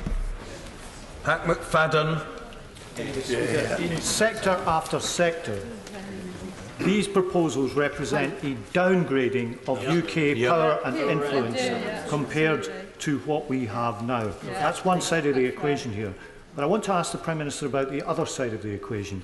Can she look the House in the eye and say that these proposals will make the country economically better off than continuing with our current arrangements? Can I say to the right honourable gentleman that I don't agree with the first part of his question. I believe that actually as an independent state outside of the European Union, the United Kingdom will continue to play a very key role in a number of multilateral organisations around the world, like the United Nations and NATO.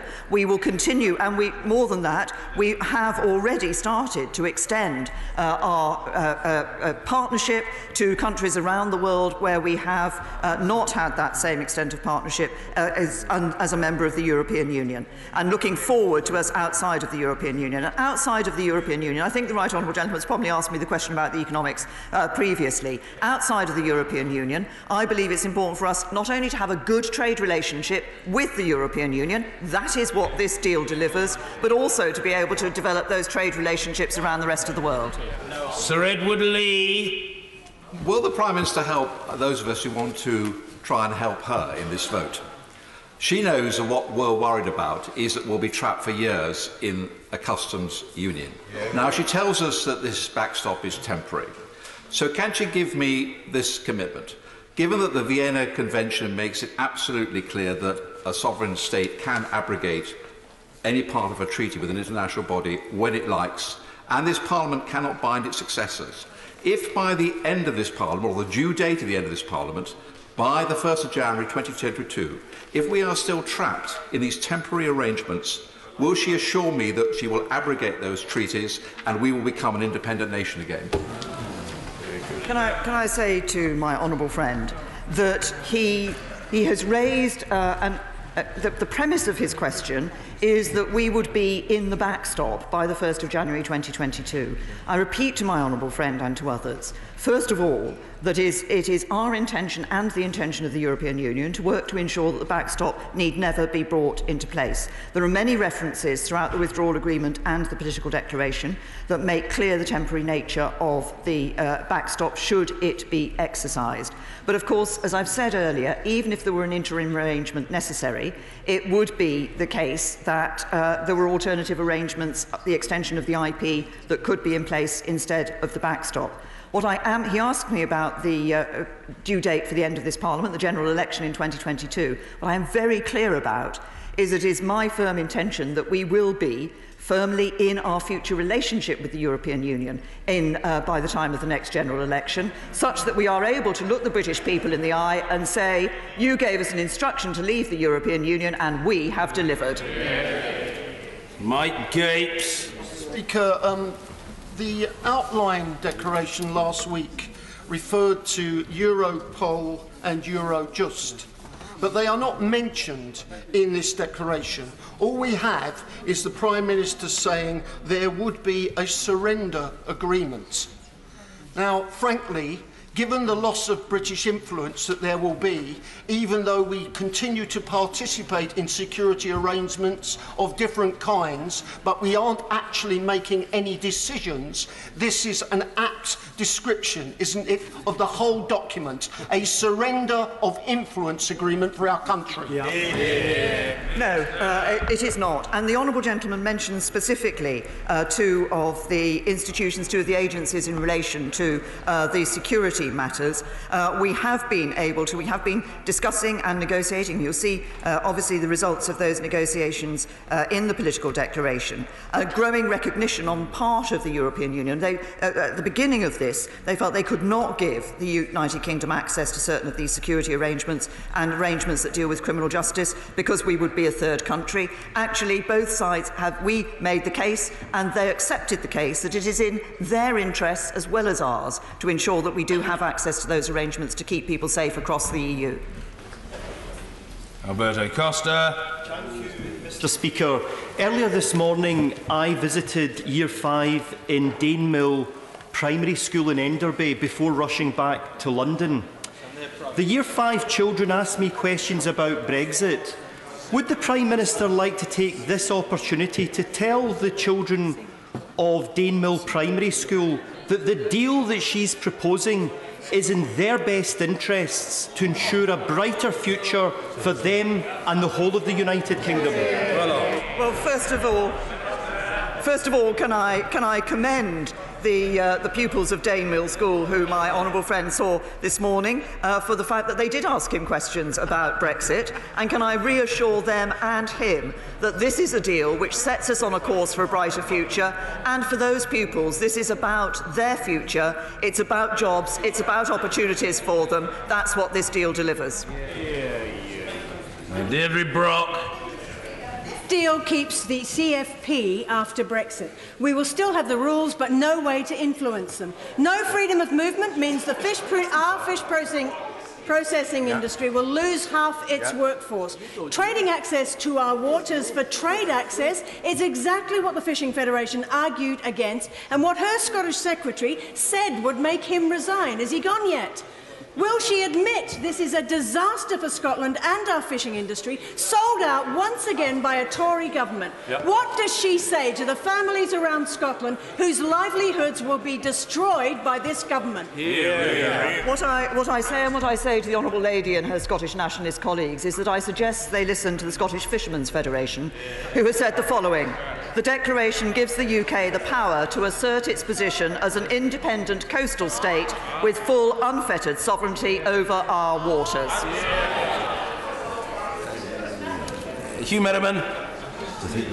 I've drafted and negotiated, indeed enacted, scores of dispute resolution clauses over my years, and I can tell the Prime Minister that this one will work. In fact, it will even allow us to get out of the withdrawal agreement if the EU doesn't play ball. But my point is this: despite all the wrinkles honourable members may make here, this is a choice for us between an agreement which the EU will accept and certainty for our constituents, or playing Russian roulette with their security, their jobs and their earnings. And we should all think twice before playing politics.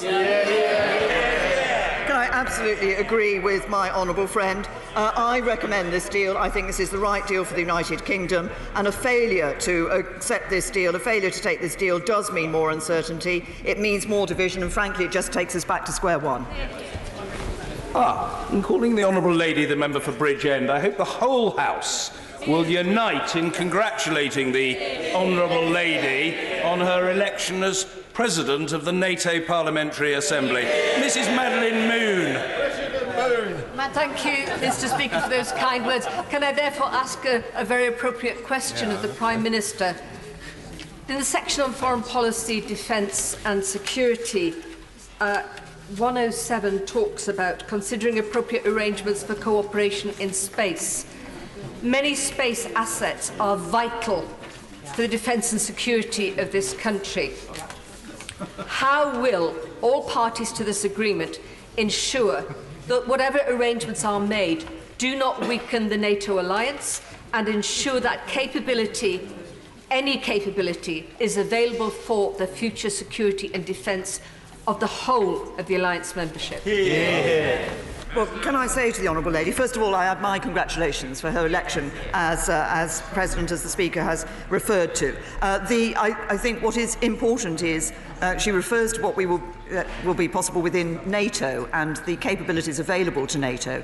We remain absolutely committed, as we always have been, to NATO as the secure element of our defence. We have had to take some decisions, a key decision about some future capabilities, as she will be aware, in relation to Galileo, where what was being offered from the European Union would not have given us sufficient ability to be part and participate in that particular system, and that's why we decided to take our own decision and to go it alone on that particular area. Sir Desmond Swain. But it is a wish list, isn't it? Can I say to my right honourable friend, no, this is a commitment on both sides to the future relationship that we will now be negotiating into legal text. And as he will, I'm sure, recognise, there is a linkage between the withdrawal agreement and this political declaration that makes clear the importance of both sides putting their best endeavours into ensuring that this future relationship is negotiated in legal text and available by the end of December 2020. That's a yes. Angela Smith. Speaker, the political declaration contains some interesting extra additions from last week's draft, including paragraph 54, which says that the parties also agreed to consider addressing social security coordination in the light of future movement of persons. That sounds as though EU nationals working in the UK under the terms of an agreement would be able to continue claiming benefits from our benefit system.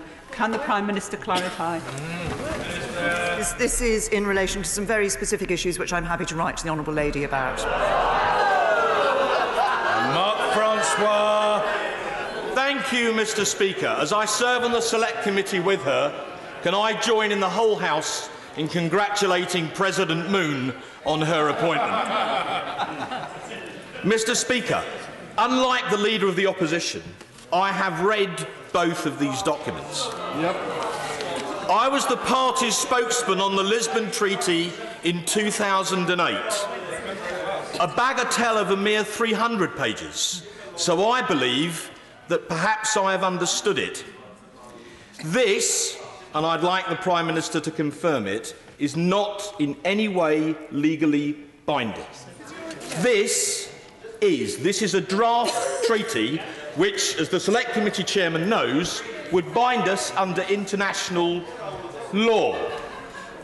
The problem I have is that the Prime Minister has repeatedly at the dispatch box made commitments that we would leave the customs union. It's in our election manifesto. And yet in this draft treaty, we would remain in the backstop and we could only leave if the EU allowed us. It is the so-called Hotel California dilemma. And moreover,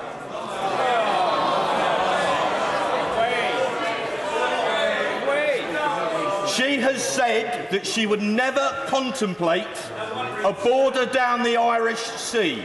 And yet this document contemplates exactly that. Prime Minister, why have you repeatedly made commitments at the dispatch box and then done the opposite? And when will the meaningful vote be? I think the right gentleman is concluding his question. Ask the Prime Minister when the meaningful vote will be. Will it be before or after Christmas? Say, on the last point that my honourable friend made, discussions are taking place in the normal manner in relation to these matters. We want to ensure there's a balance we need to address between ensuring that there are sufficient days' debate for this House in coming up to the meaningful vote, but recognising also the timetable that we need to exercise, that we need to be aware of in relation to getting the withdrawal agreement bill through on the basis of a positive vote in the meaningful vote. Can I also say to my honourable friend, and I'm sure he won't be surprised, that I do not accept some of the points that he has made in relation to his interpretation of the nature of the document that we have before us. We will be leaving the customs union. That is something that he's absolutely right. I've said here at the dispatch box, I've said elsewhere, and I'm happy to repeat here at the dispatch box. That's the point of the future framework that we are setting up, that it does set up, and we have to put this into legal text, and he's right about the difference between these two documents, although we have that linkage clause in Article 184 in the withdrawal agreement in relation to the best endeavours to put this into place. But the backstop is, as I've responded earlier in relation to the backstop, but it is the future framework, the future relationship that we have that we want to see in place by the 1st of January 2021 that ensures we do not remain in the customs union, we do not remain in the single market, and that we are able to do the things and take the judgments and have control in those areas that people voted for when they voted in the referendum. Mrs. Helen Goodman. Thank you, Mr. Speaker.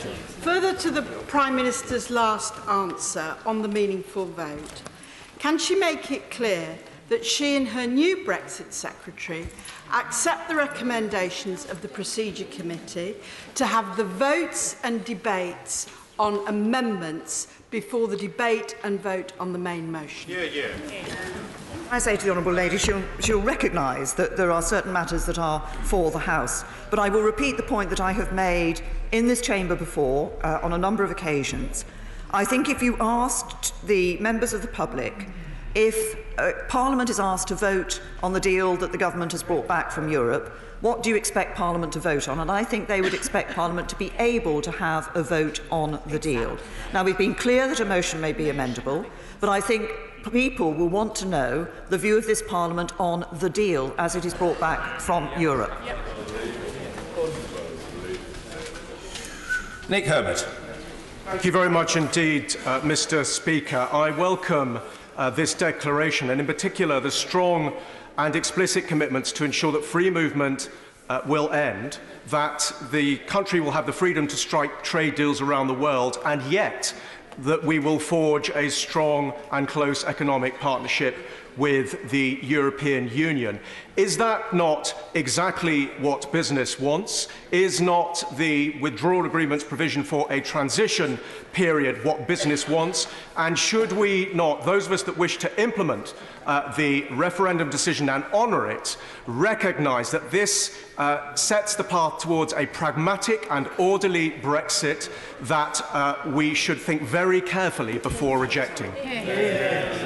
My right honourable friend is absolutely right. The withdrawal agreement allows for that implementation period. That is exactly what business had requested and what will give business the certainty that they want. And I think that is exactly one of the aspects which every member of this House will wish to consider when they come to the meaningful vote. We're streeting. Mr. Speaker. My constituents who voted to leave the European Union want me to oppose this deal because it doesn't reflect for them the aspirations of sovereignty and control that were promised during the referendum. My constituents who voted Remain want me to vote against this deal because it doesn't deliver the economic security that led them to vote Remain, and all of them, I think, are horrified by the notion this country will be locked into protracted negotiations for years, if not decades. When the Prime Minister goes to the European Council this weekend, will she be honest with the other countries that this deal does not have the support of the House of Commons? And when will she wake up to the reality, which is if she wants to see this deal in practice, then for both principled reasons and pragmatic reasons, it's right to ask the people, do you want to proceed with Brexit as it is being delivered, or would you rather remain in the European Union? What she's afraid of. I refer the honourable gentleman to the answer I gave earlier. Mr. Connor Burns. Mr. Speaker, the reason why the 2016 referendum was the largest democratic exercise this country has ever seen was because that campaign engaged people who were marginalised and disillusioned and did not participate in our democratic process. And many of those people, in the months and years since that vote, have written to me, and I imagine to many other colleagues, expressing their concern that somehow what they voted for would not be delivered upon. And I have written back to them, based on the excellent speeches the Prime Minister has made, on the promises that both frontbenchers made in the manifesto last year, promising them that it would. But it strikes me that where we are today is not maybe where the Prime Minister hoped we would be when we started off. Would it not be more candid to say to the British public that this deal is not where the Prime Minister hoped we would be when she assumed office after that referendum? Say to my honourable friend, obviously, when we go through negotiations, compromises are made on both sides. That's the nature of a negotiation. But what I have kept my focus on is delivering on what I believe were the key issues that, as he said, many people who had never entered the democratic process before voted for when they voted to leave the European Union. I think key for many people was bringing an end to free movement, and this brings an end to free movement. I think the end of the jurisdiction of the European Court of Justice, the end of sending those vast amounts of money to the European Union every year were two other key factors that people voted for. And that is what this deal delivers. But it does that in a way that does protect their jobs. And I think the people that my honourable friend talks about, those who are up and down the country, who felt marginalised all too often in the past, I think want to see a government that is protecting their jobs and livelihoods, but is also setting a course which will give a brighter future for them and their children. Mr. Ian Murray. Thank you, Mr. Speaker. The Chancellor of the Exchequer conceded on national television last night that the government's worst of all world Brexit will make the country much poorer than the current position of being a member of the European Union. Does the Prime Minister agree with the Chancellor? I've been asked the question by one of his right honourable friends in relation to our economic future. I believe life will be different outside the European Union. Of course life will be different outside the European Union. But what is to our economic advantage is being able to negotiate our own trade deals around the rest of the world, as well as having a good trade deal with the European Union. That's what this deal delivers. It's good for the UK, it's good for jobs. Dr. Sarah Wollaston. Mr. Speaker, Prime Minister, without informed consent, there is no valid consent. With the publication of the withdrawal agreement and the political declaration, we now have a much clearer idea of what Brexit looks like, and that allows people to weigh up the risks and the benefits. And that's what informed consent is all about. Would the Prime Minister accept that we've reached an impasse in this House? And that now that we're in a position to ask people for their informed consent, that really is the time for a people's vote on this final deal. As I've indicated to a number of members, obviously I've answered this question about a people's vote before. I strongly believe, very strongly believe, that having asked people in this country to determine whether or not this country should remain in the European Union, we, as their elected representatives, should recognise the feeling that was expressed within that vote and should deliver for people on that vote. And that means delivering, leaving the European Union. Dr. Paul Williams. Mr. Speaker, the problem is that there are no guarantees that things will be as good as they are now. NHS patients get new drugs 6 months earlier because we're members of the European Medicines Agency. But this declaration just says we will explore the possibility of future cooperation with the EMA. Wouldn't patients be better off joining my kids writing their wish list to Santa tonight than relying on this wish list from the Prime Minister? Can I say to the Honourable Gentleman that there's an assumption in relation to some of these issues, such as the recognition we have about the role of the European Medicines Agency in this political declaration, that somehow this is only about the UK asking the European Union. Actually, what we're looking at in relation to these matters, both that and the ECA and indeed EASA, is in a number of areas looking at what is in the mutual interests of both sides of this, both sides, the UK and the European Union. There's an awful lot of work done here in the UK by our pharmaceutical companies in terms of placing drugs on the European market. There are benefits to both sides for us being able to keep that cooperation in the European Medicines Agency.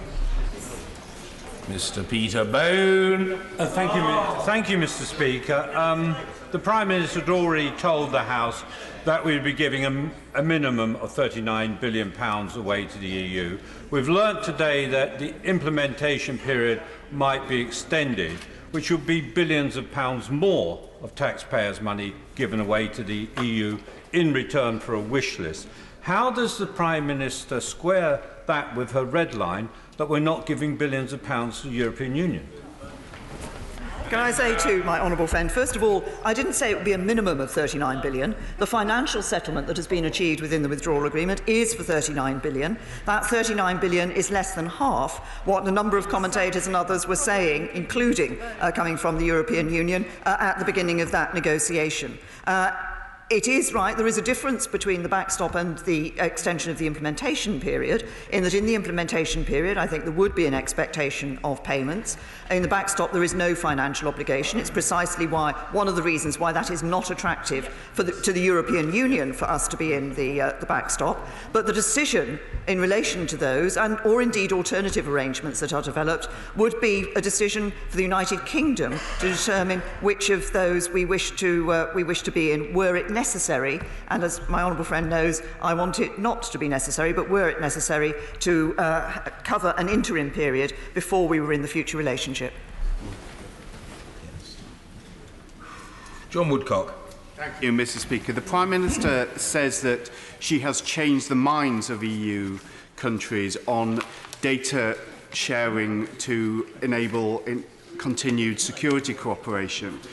But rather than any mention of the second generation SIS system, the strongest language here in paragraph 87 is that the parties should consider future arrangements appropriate to the UK's future status, such as the exchange of information on persons, with a view to delivering capabilities that, insofar as technically and legally possible and considered necessary in both parties' interests, approximate to those enabled by the relevant union mechanism. I put it to the Prime Minister that tortuous, weak language suggests that we are not going to remain part of that incredibly important system that she herself was Home Secretary when we gained full access to. To the honourable gentleman, that we have indeed moved the European Union on. As I said earlier, they started from the position that we couldn't share security capabilities because we were a non-member, and that position has changed. He references SIS2. SIS2 and ECRIS are two areas which I know a number of honourable members have raised and concerns about. Of course, what do SIS2 and ECRIS provide? They provide for the exchange of information on wanted or missing persons and objects, and of criminal records, which is exactly what is referenced here in the text in paragraph 87. So it doesn't name SIS2 and ECRIS, but it does refer to the information which is exchanged within those two bodies. It might help the honourable gentleman if I point out to him that actually SIS2 was technically a Schengen-based system, and in fact, as a member of the European Union outside Schengen, it took a lot of negotiation for us actually to get into SIS2, even within the European Union. What we have have here is a recognition that the very data that is exchanged in SIS2 is data that we can put arrangements into place for ensuring that we're still able to exchange that data. And Mr. David Tredinnick. May I congratulate my friend on the substantial progress she has made since last week, not least Clause 23 inclusion, that economic partnerships should ensure no tariffs across all sectors, which will be vital to my Midlands constituency with its manufacturing industry. But a critical issue to my constituents, 60% of whom voted out, is whether or not we will truly regain national self-determination by the 1st of January 2021. Can she reassure me on that point, please? Good question. My honourable friend is right. That is what I'm sure many people voted for, and that is what this future relationship will deliver. And as I've indicated, obviously we have to negotiate the legal text of that future relationship, but there is every commitment and determination to ensure that that is in place by the 1st of January 2021, and this deal will deliver that sovereignty that he looks for. Yeah. Sir Edward Davey. Okay, let's confirm that the political declaration is not legally binding and is merely the basis for at least one more year of protracted negotiations with our European partners. As I've explained, we still have the legal text to negotiate in relation to this document, and we still have the legal text to negotiate in relation to this document. What we have is a linkage between the withdrawal agreement in Article 184 and the work that will go forward in relation to this. But yes, there is further negotiation on the legal text of this document. I've been very clear about that in answer to a number of questions. Jeremy Lefroy. I thank the Prime Minister for her steadfast focus on jobs throughout these negotiations. Paragraph or clause 32 talks about temporary entry and stay of natural persons for business purposes. Businesses and people in my constituency have said this is incredibly important in relation to both manufacturing and services. Can we ensure that this clause is as strong as possible in the agreement, because it does underpin hundreds of thousands of jobs in this country? Can I say to my honourable friend, we recognise the importance of these temporary arrangements for businesses around the country. We will, of course, be, and we will have that in mind when we continue the legal negotiation on the legal text of these matters. But I recognise that temporary stay is important for many businesses, including those in his constituency. Christian Matheson. Thank you, Mr. Speaker. The hallmark of this process has been slogans and empty platitudes, and I'm afraid that this document just continues that run of poor form. But can I draw the Prime Minister's attention specifically to paragraph 24, where she talks about the parties exploring the possibility of cooperation of the UK and the EU with such agencies as the European Medicines Agency. Can I not remind the Prime Minister that in July this House voted to remain a part of the European Medicines Agency? She'll remember it was the amendment moved by her neighbour, the Honourable Member for Bracknell. Why is she ignoring the will of the House? We're not ignoring the will of the House. We recognise what was expressed by this House back in the summer. We will be negotiating on the legal text in relation to the cooperation that we will have with the European Medicines Agency, the European Chemicals Agency and EASA.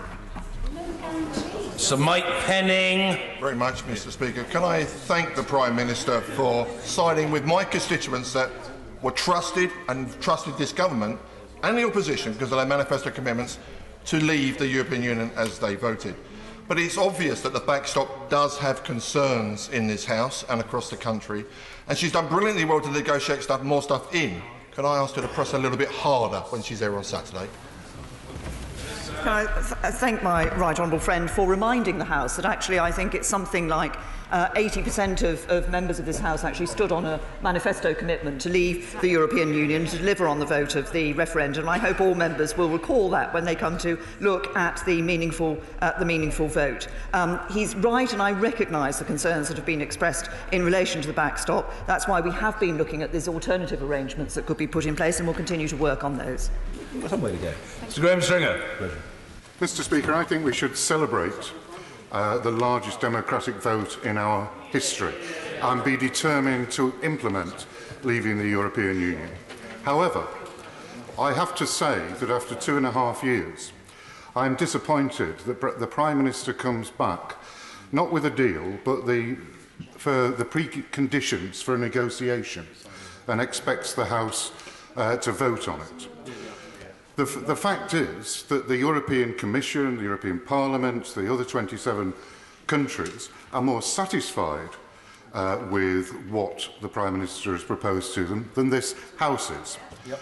Because I don't believe in what the Prime Minister has said so far, that she is guaranteeing the future sovereignty of this country. If I can take just one example, she talks about regulatory alignment. That means that we will not be able to adjust our regulations and laws to enable our industry, biological industries, agricultural industries, from benefiting from our independence. Can I say to the honourable gentleman, not only, of course, that in clause 138 it is clear that both parties, it's the clear intent of both parties to develop in good faith agreements giving effect to this relationship, but he references the issue of sovereignty. The proposal that we put forward, what is in this political declaration, is a recognition that there is, if you like, a balance between the question of checks at the border and the degree to which rules are accepted on both sides of that border and operated on both sides of that border. What we set forward in the white paper we published in July was a recognition of that and a proposal that the frictionless trade came with a commitment to a common rulebook, but with a parliamentary lock on that common rulebook, so that it was a decision of the UK and a decision of the UK Parliament if it wished to diverge from those rules. But I'm sure the honourable gentleman will be aware the divergence from those rules, such that products would be manufactured not in line with the standards and regulations operating in the European Union, would have an impact on access to the market of the European Union, just as it would in any other agreement that we dealt with around the rest of the world. So we will be sovereign in relation to, as this deal does deliver that sovereignty, but in those circumstances, it would be for this House to make, with that is in place, to make a decision as to where it wished to go in relation to the rule book that enabled access to a market versus divergence and a sovereign decision. James Heapy. Thank you very much, sir. As the Prime Minister herself has said, beyond this place, people are just desperate that we get Brexit over and done with. And I can also tell her that I have met many people in my constituency who admire greatly the resolve she's shown in pursuing this deal in recent weeks. Does she agree with me that they will look very dimly if we grind ourselves to a standstill here by pursuing ideological perfection rather than accepting the very good and pragmatic? Can I say to my honourable friend, I think he's made a very important point. It is for us in this House to look at pragmatically at what will deliver for the British people. That is what I have done in delivering in this deal. It's what I believe the deal delivers for the British people, and he's right. We should remember those many people up and down the country who want us to get on with this and build that brighter future. Hayes.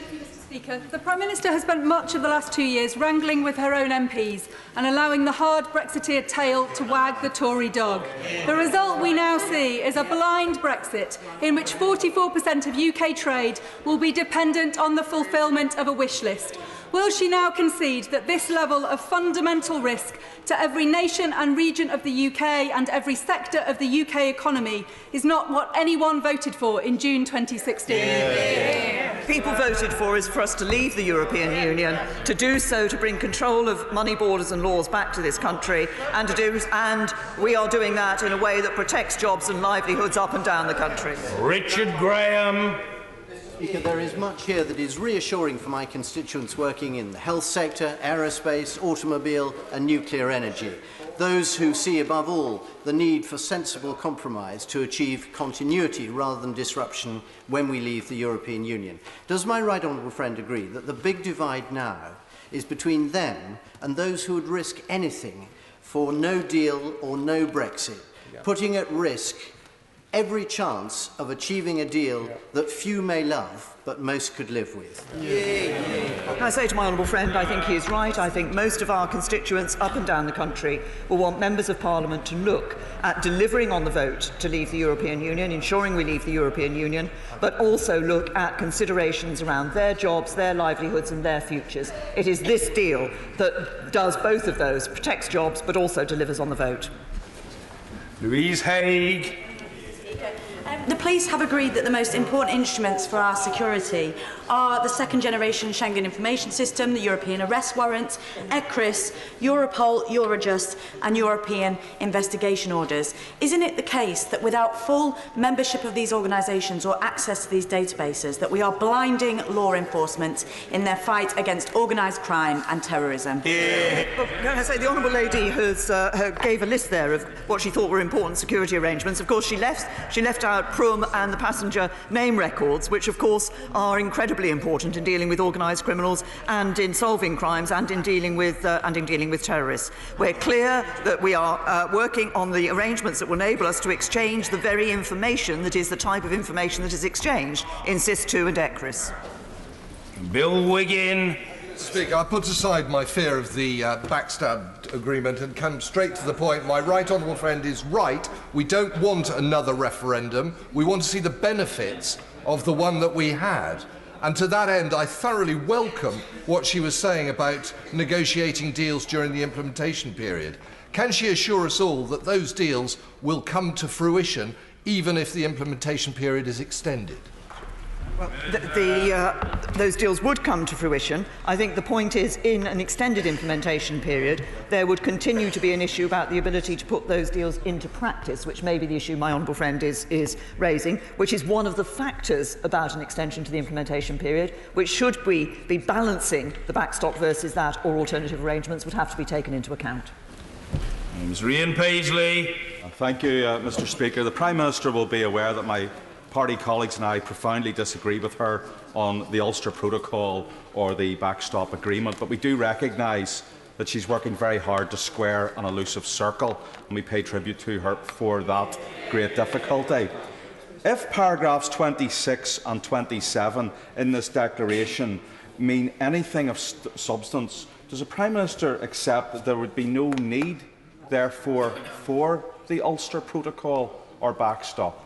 And can she confirm what she meant in page 5 of her statement today, that the backstop will be quickly superseded? Could she quantify what quickly means? Can I say to the honourable gentleman that he is right in this sense that the alternative arrangements, or indeed the extension of the implementation period, could be chosen as a means of ensuring that the backstop was not put into place. When I talked about the period of time for which the backstop would be in place were it ever used, it is absolutely clear in a number of ways throughout this document that it is only intended to be temporary, because it is intended to cover an interim period before the future relationship comes in place. The best way for us to be able to guarantee our commitment to the people of Northern Ireland in relation to no hard border is through our future relationship, which will be the permanent relationship, which will ensure that we deliver on that commitment. Mr. Marcus Jones. Mr. Speaker, the majority of my constituents voted to leave the EU. Many of those people make up the thousands of workers in my constituency who work in manufacturing or the logistics industry, which completely depend on being able to move goods across borders. My constituents voted to get control of our money, our laws and our borders, but I'm sure in doing that they were also expecting that manufacturing industry and logistics would be able to continue to operate properly so that their jobs, and we can create more jobs in the future to go with them. Would my honourable friend confirm, my right honourable friend, sorry, confirm that that is exactly what she's trying to achieve in regard to the work she's doing on behalf of the British people? Good question. To my honourable friend, I think he is absolutely right. Many people, his constituents and others, voted leave in order to bring back control of our money laws and borders. But of course, they will also have wanted to ensure that those jobs were there for them and their children in the future. And our support for manufacturing industry is an important part of that. And that's exactly what this deal delivers. Karen Buck. The Prime Minister's talked again today about there being a spectrum of future relationships with our closest and largest trading partners. But isn't it the truth that, stripped back to essentials, and despite the incredible vagueness of this document, that where this is leading us is very firmly towards a Canada-style free trade arrangement rather than any alternative model, and that this was widely understood to be an act of economic self-harm, that it will leave this country poorer, and that absolutely nobody voted in the 2016 referendum to be poorer? I say to the Honourable Lady, I made clear in the statement that obviously there was that the European Union started from the position that there was a binary choice between the sort of Norway model or the Canada model, but they have accepted that there is a spectrum in relation to these matters where there is a balance between rights and obligations. That is what is clear within this document. We retain our ambition, our commitment, our objective of having frictionless trade. As I said earlier, it is the case that not everybody in Europe has accepted that, but we continue to work on that. And we continue to maintain that objective because it's about protecting jobs. A woman. The overwhelming vote to leave the EU in my constituency was a vote against politics as usual and a vote to bring back control of our money, borders and laws to this country. Like it or not, the reality is that the Prime Minister's deal is the only practical way to deliver that. So does she agree with me that voters should be appalled when they see people place narrow party interest above the national interest and risk subverting our democracy itself with talk of a second referendum? Can I agree with my honourable friend? And he's right. He said many people in his constituency voted against politics as usual. I think they will be surprised to see politicians playing politics with this issue in this chamber. Every member of this House must consider the interests of constituents, the need to deliver on the vote that people gave to leave the European Union, and to do so in a way that is in the best interests of our constituents. Jim Cunningham. Very much, Mr. Speaker. Following on from the honourable member from Nuneaton, in the West Midlands, which is largely manufacturing, and they rely very much on the free movement of labour, particularly for research and development in the universities, for example, in Coventry. I've had a lot of letters from constituents who work at those universities and the National Health Service concerned about the free movement of labour and that they might not be able to move as freely as they want to backwards and forward. Can she give some reassurances about those jobs? And that's the situation regarding those people. And can I say to the honourable gentleman, free movement will come to an end, but what we will ensure is that we have an immigration system which is skills-based. I think that would reflect the concerns that he has expressed in his question. So it will be about the contribution that people can make to here to the United Kingdom, and the Home Office will also look within that at ensuring the system that is in place is as easy to use and efficient as possible. Mr. Hare. Mr. Speaker, Prime Minister is absolutely right that we take no lectures from the SNP politicians on the opposition benches when it comes to fishing, because we know all too well that they want to drag our fishermen right back into the common fisheries policy. But can my right honourable friend confirm that the UK will be sitting down unfettered at the negotiating table as an independent coastal state by December 2020 and on an annual basis thereafter? Can I say to my honourable friend, that is certainly our position, that remains our position, and of course there is reference within the fisheries section, I think it's within the fisheries section within here, that does make reference to the desire to have those arrangements in place by July 2020, such that they are there in place for the consideration of the fishing quota, fixing access and quotas for 2021 and thereafter. And Timms. Speaker, on financial services, the Prime Minister said that equivalence won't be withdrawn on a whim. Can you tell the House what she means by that? At the moment, equivalence for a third country can be withdrawn by the European Union at 30 days' notice, as Switzerland is experiencing at the moment. Will it be different for the UK? Yes, I mean, the point is that if he cares to look at the language that we have within the political declaration on this, this makes clear that what we're negotiating for financial services does in fact go beyond what is available elsewhere. Charlie Elphick. Mr. Speaker, yesterday, Treasury Select Committee, we took evidence from Mr. Thompson, the Chief Executive of HMRC, who said it would take 24 months from the moment of certainty to put in place a new customs system. And he said that moment of certainty could be, say, next July. in which case you would have 6 months of transition or 6 months of backstop. Can the Prime Minister tell the House which would be selected, how and by who? And if there is no moment of certainty, because there is no ultimate agreement, despite best endeavours of both sides, is there a risk that we end up in extended transition, effectively a form of Hotel California, and how do we resolve that particular risk? Well, can I say to my honourable friend, I haven't had an opportunity to look at the transcript of the evidence that was given by HMRC yesterday. Of course, it was clear when we published our proposals on customs in the summer that the facilitated customs arrangement that was within that would be capable of mainly being in place by the 1st of January 2021, albeit that the repayment mechanism in that system would be required, would take longer to put into place. What my honourable friend will see throughout this document is the clear intent and determination of both parties to ensure that we negotiate these arrangements in relation to customs and the free trade area, and indeed the overall future relationship, such that it is in place by the 1st of January 2021.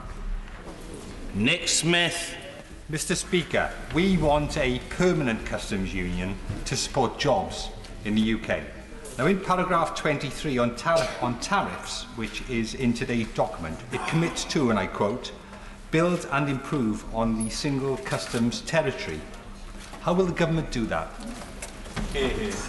I say to the honourable gentleman there are a number of features of that single customs territory that I think are important in looking at customs arrangements for the future. For example, it has normally been said that it is not possible to have good customs arrangements with the European Union without free movement. That single customs territory allows us to do exactly that, to divide those two freedoms. Maggie Through. I'm pleased that paragraph 24 recognises the importance of our relationship with a number of EU agencies, especially as my local businesses express the importance of the role of the European Chemicals Agency. Could my honourable friend expand on how she sees our relationship developing with the European Chemicals Agency to reassure my local businesses as we leave the EU? Say to my honourable friend, it is important, and we recognise the significance of these agencies, each in their own way, to businesses here in the United Kingdom. As I indicated earlier in response to a previous question, there is currently no model for that third country representation or participation in the European Chemicals Agency. That is precisely why it is necessary for us to carry on working with the European Union to see on what basis that and under what conditions that participation can take place. And Dr. Lisa Cameron. Mr. Speaker, we heard at the All-Party Group of Textile and Fashion, which I chair, that the industry have grave concerns about services, intellectual property rights and brand control. Instead of Choose Life, there was a newly designed T-shirt about her deal bearing the slogan "Fashion hates Brexit." Will the Prime Minister reassure this massive industry that contributes £21.9 billion to our economy annually? Great question. To the Honourable Lady, I recognise the significance of that industry to our economy, and I recognise because all representations have been made to me from within that industry, particularly about issues such as the future immigration system that we will put in place, and a concern to ensure that people of high skills will still be able to come to the United Kingdom to participate in that industry and help develop that industry, and our immigration system will indeed be skills-based. Michael Tomlinson. This political declaration negate the legal status of the backstop, which will be enshrined in a legally binding international treaty. My honourable friend knows that the withdrawal agreement is indeed a legal document, that the political declaration still has to have the legal text negotiated around that political declaration. There is a linkage between the withdrawal agreement and the political declaration, which is set out clearly in the withdrawal agreement. And with regards to the backstop, it is clear that were we to be in it, it would be only temporary, but that is not the only option if it is necessary to have an interim arrangement to provide for our guarantees for the people of Northern Ireland prior to the future relationship coming in place. Bill Esterson. Article 8 of the withdrawal agreement says the UK is not going to have access to EU networks after we leave. This clearly contradicts the political declaration and its weak references in paragraph 24 to common regulations. So will the Prime Minister finally come clean with the chemicals, aviation and medical sectors referred to in the political declaration, and finally admit she hasn't the first idea how to deliver what they all need? To the Honourable Gentleman, as I've answered in response to a number of other members of this House who've raised this issue, there is currently no model for that participation of a third country in the European Chemicals Agency or the European Medicines Agency. That is why it is necessary for the negotiation to take place to ensure that we can, because it is in the interests of both sides, the United Kingdom and the European Union, that such participation is available in the future. Martin Vickers. Thank you, Mr. Speaker.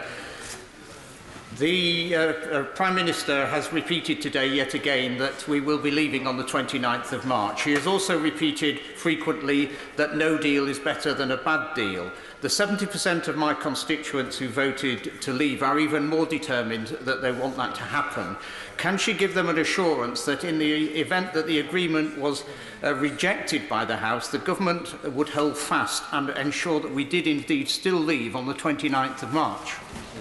Well, can I give my honourable friend the assurance that, as far as I'm concerned, we are leaving on the 29th of March 2019, and that's what this government is working towards. My honourable friend will be aware that there are some voices around this chamber who would prefer us not to be leaving on the 29th of March 2019, but I'm clear, I hear some the odd yes from the Labour benches on that, but I'm clear that we will be leaving on the 29th of March 2019. Alex Sobel.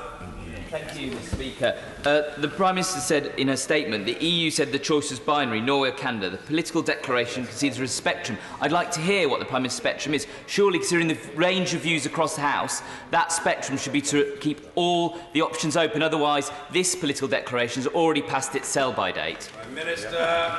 Say to the honourable gentleman, actually it makes clear what that spectrum is in the document, and it is I've referred to it on other occasions in response to questions. There is a balance between checks and controls and the acceptance of rules and regulations.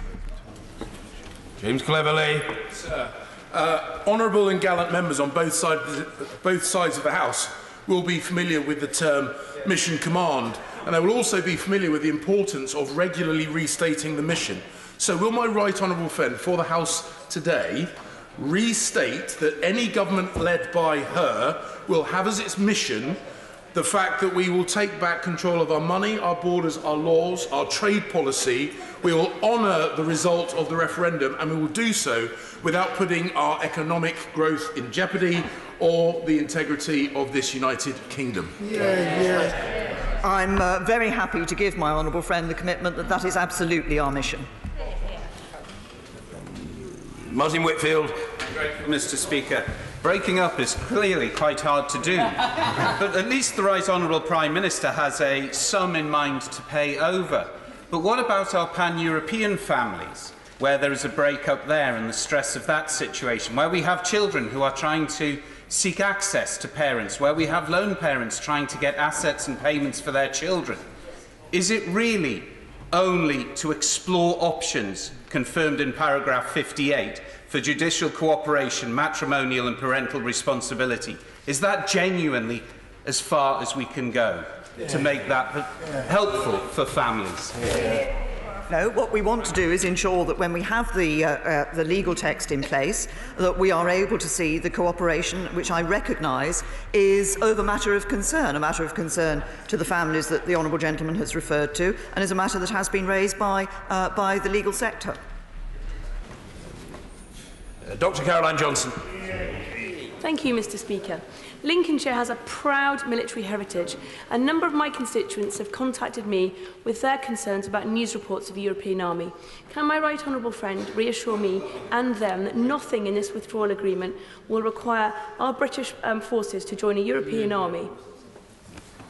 Very happy to give my honourable friend that absolute commitment. Indeed, it is the United Kingdom within the European Union that has been arguing against the creation of a European army. We are very clear that the bedrock of defence for Europe is NATO, and there may be ways in which the European Union can act that complement, on the defence field, that complement NATO, but there is no question of any British personnel joining a European army. Wayne David. Earlier this afternoon, the Prime Minister admitted to this House that she had failed to negotiate Britain's continued involvement in the Galileo satellite project. Can she tell the House how much it will cost this country to develop an alternative because of her failure? Can I say to the honourable gentleman that in any negotiation, there are two sides to that negotiation. Now, there were reasons why the European Union did not want the United Kingdom to be able to be part of Galileo on the basis on which we felt it was right for us to participate. Now, at that point, there's a decision to be taken. I suggest to the honourable gentleman that the real failure would have been to have said that we would have remained in Galileo on a basis that did not permit us to have guarantees in relation to our security. Better for us to say, we will do it ourselves and ensure that security. Peter Aldous. Thank you, Mr. Speaker. Electro-pulse fishing by Dutch trawlers off the East Anglian coast is devastating our fisheries and should stop now. Can the Prime Minister confirm that there is nothing in the political declaration that undermines the cornerstone of the Fisheries Bill, that in future we will control access to our waters and will be able to stop this abhorrent practice? Can I say to my honourable friend that indeed, as I said earlier, we will be an independent coastal state. We will be negotiating that access to our waters in our own interests. But also, as he will see within the fishing opportunities section of the political declaration, we're very clear that we need to work to ensure that fishing is at sustainable levels. That's in the interests of all fishermen, to ensure that the industry can survive and be sustainable into the future. Mr. Speaker, the Prime Minister's deal has succeeded in uniting people who've written to me who voted Leave and voted Remain, and that position is reflected in this House in opposition to the deal. Given that there is no prospect of this House voting through her deal, and that then there is no prospect of this House voting for no deal, what is the contingency plan that the Prime Minister is making? When I'm here recommending this deal, and all members of this House of Commons, when they come to the meaningful vote, will have to consider their duty, I believe, to deliver on the vote of the British people to leave the European Union and to consider the jobs of their constituents up and down the country. This deal protects those jobs and delivers on that vote. Answer the question. Ross Thompson. Thank you very much, Mr. Speaker. I have listened intently to what my right honourable friend has said on fishing. This afternoon, the Deputy EU Brexit negotiator, Sabine Wayan, tweeted, "We need an EU-UK fisheries agreement that covers both access to waters and market access, as is in the best interests of both sides." As this document is not binding, will my right honourable friend provide a cast-iron guarantee today and in writing to me, so we have it in black and white, that any fisheries agreement will never link access to our waters with single market access, and that the UK will determine who fishes in our waters, when they fish in our waters, and what they fish in our waters? What the honourable gentleman has identified is that this is an issue on which there are very strong feelings within the European Union. And we have resisted and rigorously resisted attempts to link these two issues. The honourable gentleman asked me to write to him. I'm tempted to say, actually, what I said in my statement is the fisheries agreement is not something we will be trading off against any other priorities. That's not just in a letter from me to him, that will be in Hansard. And I hope he'll be able to take some comfort from that. Rachel Maskell.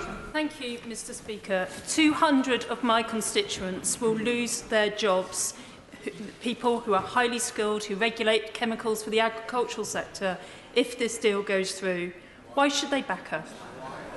Say to the Honourable Lady, she has made a statement there. I'm not sure what the nature of the jobs that she's talking about for those individuals are. We are clear about the importance of our agricultural industry, about the importance of us negotiating in relation to the European Chemicals Agency, if that was one of the issues that she was talking about. This is a deal that is good for the UK because it is a deal that protects jobs.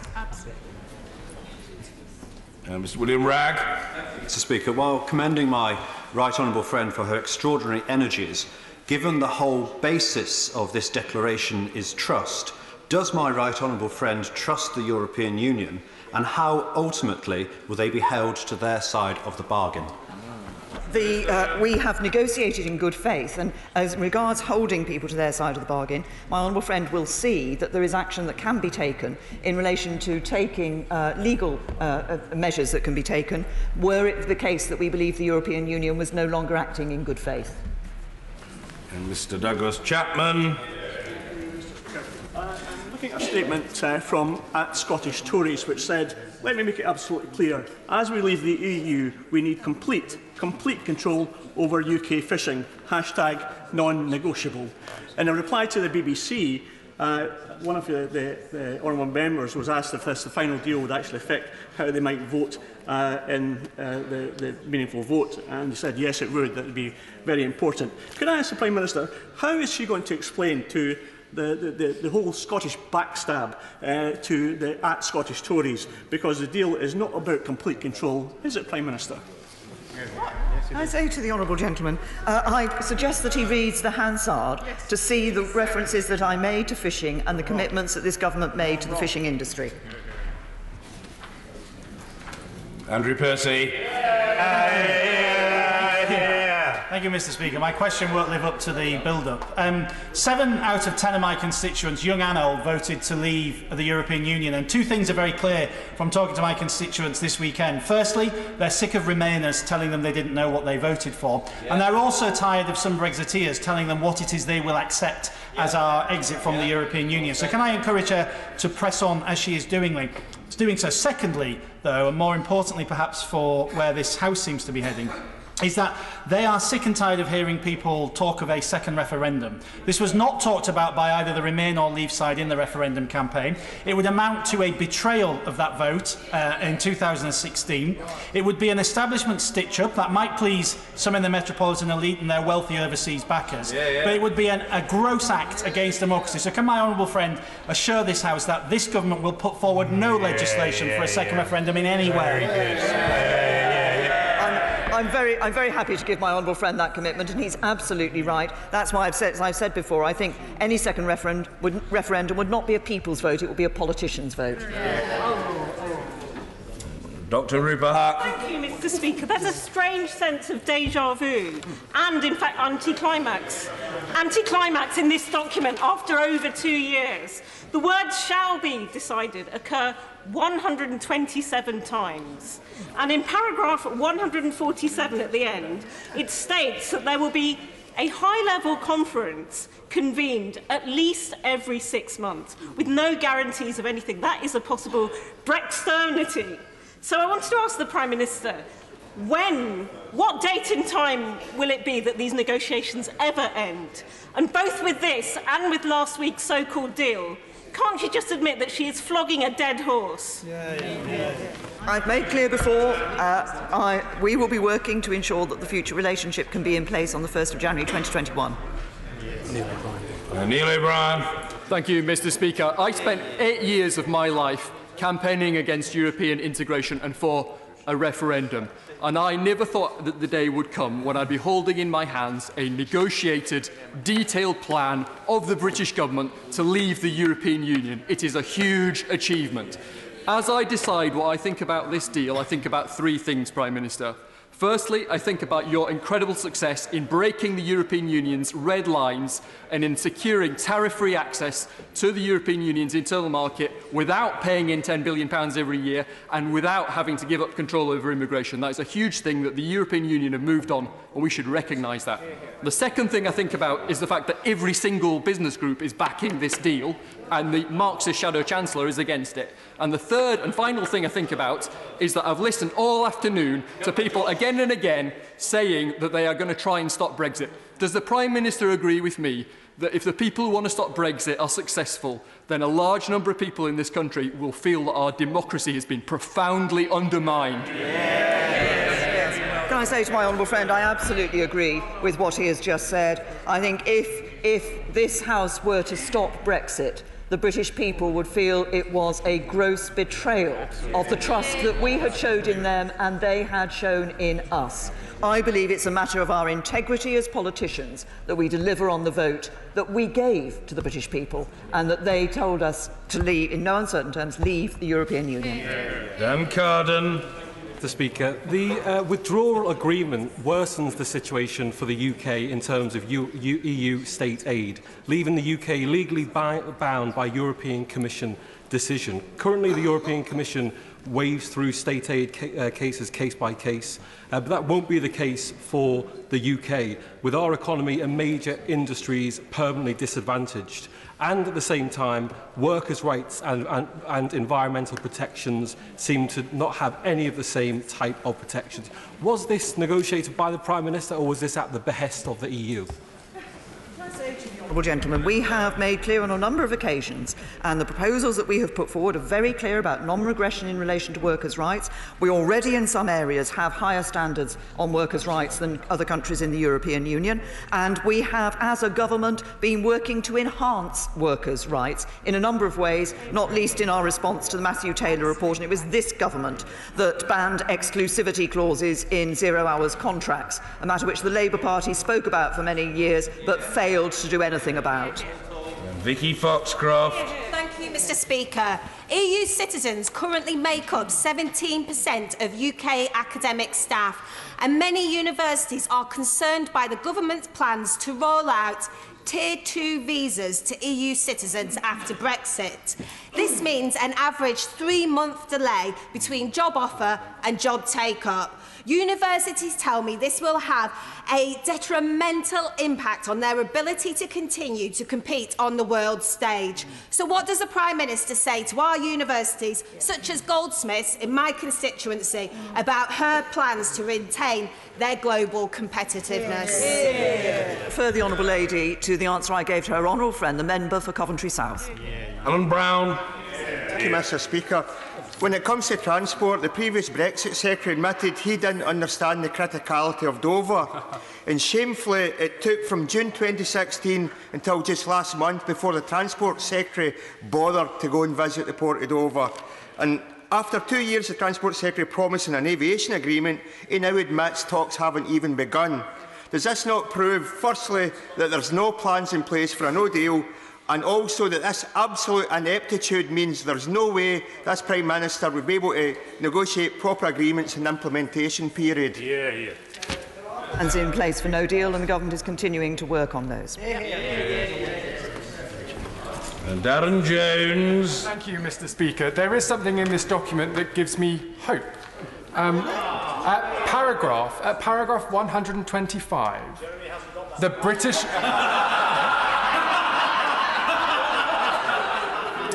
At paragraph 125, Mr. Speaker, the British government has committed, in deciding the strategic direction for this future relationship, to encourage civil society dialogue. On European definitions, that means speaking to the public, Mr. Speaker.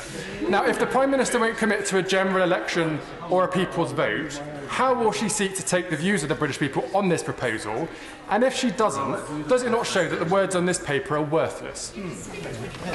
The British people gave us their view on our membership of the European Union in June 2016, and we're delivering on it.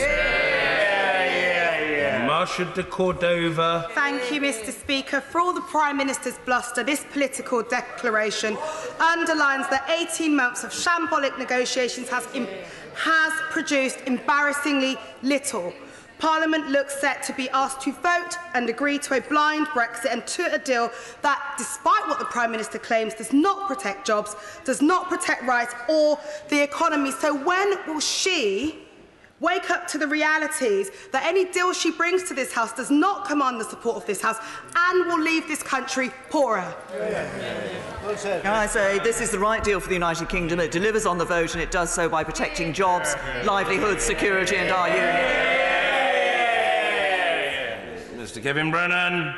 Mr Speaker, the Prime Minister has recently said two things. On the one hand, she said the UK will definitely be leaving the European Union on March the 29th next year. In fact, she repeated that today. And on the other hand, she said there's a risk, although many of my constituents think there's a chance, that there could be no Brexit. How can those two statements coexist as statements of opinion in the Prime Minister's mind without causing a major malfunction? Very, very simply, I am clear that we will be leaving the European Union on the 29th of March 2019. There are some voices across this House which want to frustrate that. That would betray the vote of the British people. Mike Kane. Thanks, Mr Speaker. I genuinely believe this is a bad deal for the north of England, Mr Speaker. Manchester Airport in my constituency caters for 30 million passengers, but the PM's favourite rhetoric is about ending free movement. But does she not acknowledge that works both ways? Why on earth should I vote for a deal that restricts the right for workers to travel and work abroad? Can I say to the Honourable Gentleman, the United Kingdom will end free movement. We will bring in place our own immigration system for people from across the world, including the Member States of the European Union. Of course, the arrangements that are put in place by other Member States of the European Union will be a matter for those. We have here clearly arrangements that are in place for the sort of short-term visits, the tourist visits, the business visits, that are an important part of the movements that he's talking about. Janet Davey. Thank you, Mr Speaker. As the newest member to this House, Mr Speaker, from day one I've received correspondence from my constituents on a daily basis. I've been bombarded with correspondence requesting and asking for a people's vote.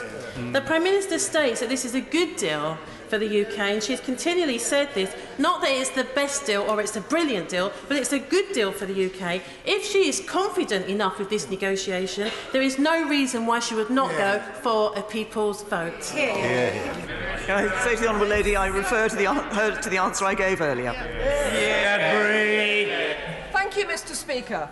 In answer to the question from my right honourable friend from Barrow, the Prime Minister admitted, in relation in that case to Schengen, that it was incredibly difficult and took a long time to negotiate an agreement with the EU when you're already in the EU. So how on earth does she think it's going to be easy, straightforward and quick to negotiate all the hundreds, if not thousands, of agreements that fall out are implied in this document? Good question. I say to the Honourable, first of all, because it's in the interest of both sides that we're actually able to have that access. And secondly, I think the fact that we did negotiate that membership of SIS2, despite not being a member of Schengen, shows that it is possible to negotiate that when both sides see that it's in their interests. Mr Andrew Slaughter. Thank you very much, Mr Speaker. If the Prime Minister is so proud of this document and the withdrawal agreement and believes it's what people voted for, why doesn't she seek to strengthen her really terribly weak negotiating hand by putting it to a people's vote with the alternative of staying in the EU? And before she gives another glib answer about this being what politicians want, almost 3,000 of my constituents have written to me with their concerns about Brexit. They deserve the courtesy of a proper answer from her. Say to the Honourable Gentleman, I have answered the question of a people's vote. I have done so on a number of occasions, and he will be able to see that answer in the record in hand. Daniel Zeichner. Mr Speaker, I've listened closely to the answers the Prime Minister has given on questions raised about relationships with agencies like the European Medicines Agency. And people think this is a deal, but it's not, is it? It's the start of a long and complex negotiation. And she will know that representatives of the life sciences sector have said it's essential for our future that we have full membership of these agencies. Are they wrong? Well, can I say to the honourable gentleman, as I referred earlier in one of my answers, it is very clear that it's the intent of both parties to develop in good faith agreements giving effect to this relationship. He talks about the life sciences sector. Of course, this government has been putting together that life sciences sector deal. We recognise the importance of the life sciences sector. It is our modern industrial strategy that is delivering for the life sciences sector. Mr David Linden. Very much, Mr Speaker. If we're being honest, a majority of members in this House are at an age when they've got more yesterdays than tomorrows. But there are millions of young people out there whose opportunities will be curtailed as a result of Brexit. So can I ask the Prime Minister a question I've been asking since I entered this House? If you're a first-year student at Loch End High School in Easterhouse, will you still be able to enjoy Erasmus by the time you leave high school? Yeah. To the honourable gentleman, Erasmus is exactly one of the programmes that we have referred to. We've referred to the continuing ability for us to participate in programmes, and Erasmus is one of those that we had in mind. But of course, what we have to do is look at the conditions that would be required for our membership, continuing membership of Erasmus. But can I challenge him, because I do not believe that it is the case that the futures of young people are in any way restricted as a result of our decision to leave the European Union. Indeed, the way in which we will be building new relationships around the rest of the world could enhance the futures of young people and the opportunities open to them. Thank you. Order. We come now to the adjournment. The whip to move. I'd like to move. The question is that this House do now adjourn. Mr Mark Tammy. Thank you very much, Mr Speaker, and I'm very grateful to have been granted this debate on psychological support after cancer treatment, and I would thank any member that stay. I recognise there will probably be less than there have been in the last few hours to hear what I have to say. But when we talk about cancer, the conversation often starts with survival. While overall survival has doubled in the last 40 years in the UK, we lag behind the best in Europe, and survival rates for certain cancers, such as lung, brain and pancreatic, continue to be extremely low. This means there is rightly a drive towards early diagnosis and access to new and innovative treatments. But for most patients, just living is not enough. They want to live well. And that is why we must do more to ensure that patients receive the best possible psychological support after cancer treatment. It goes without saying that cancer can take a huge emotional toll on patients and those close to them, right from the moment of diagnosis itself. Less well understood are the consequences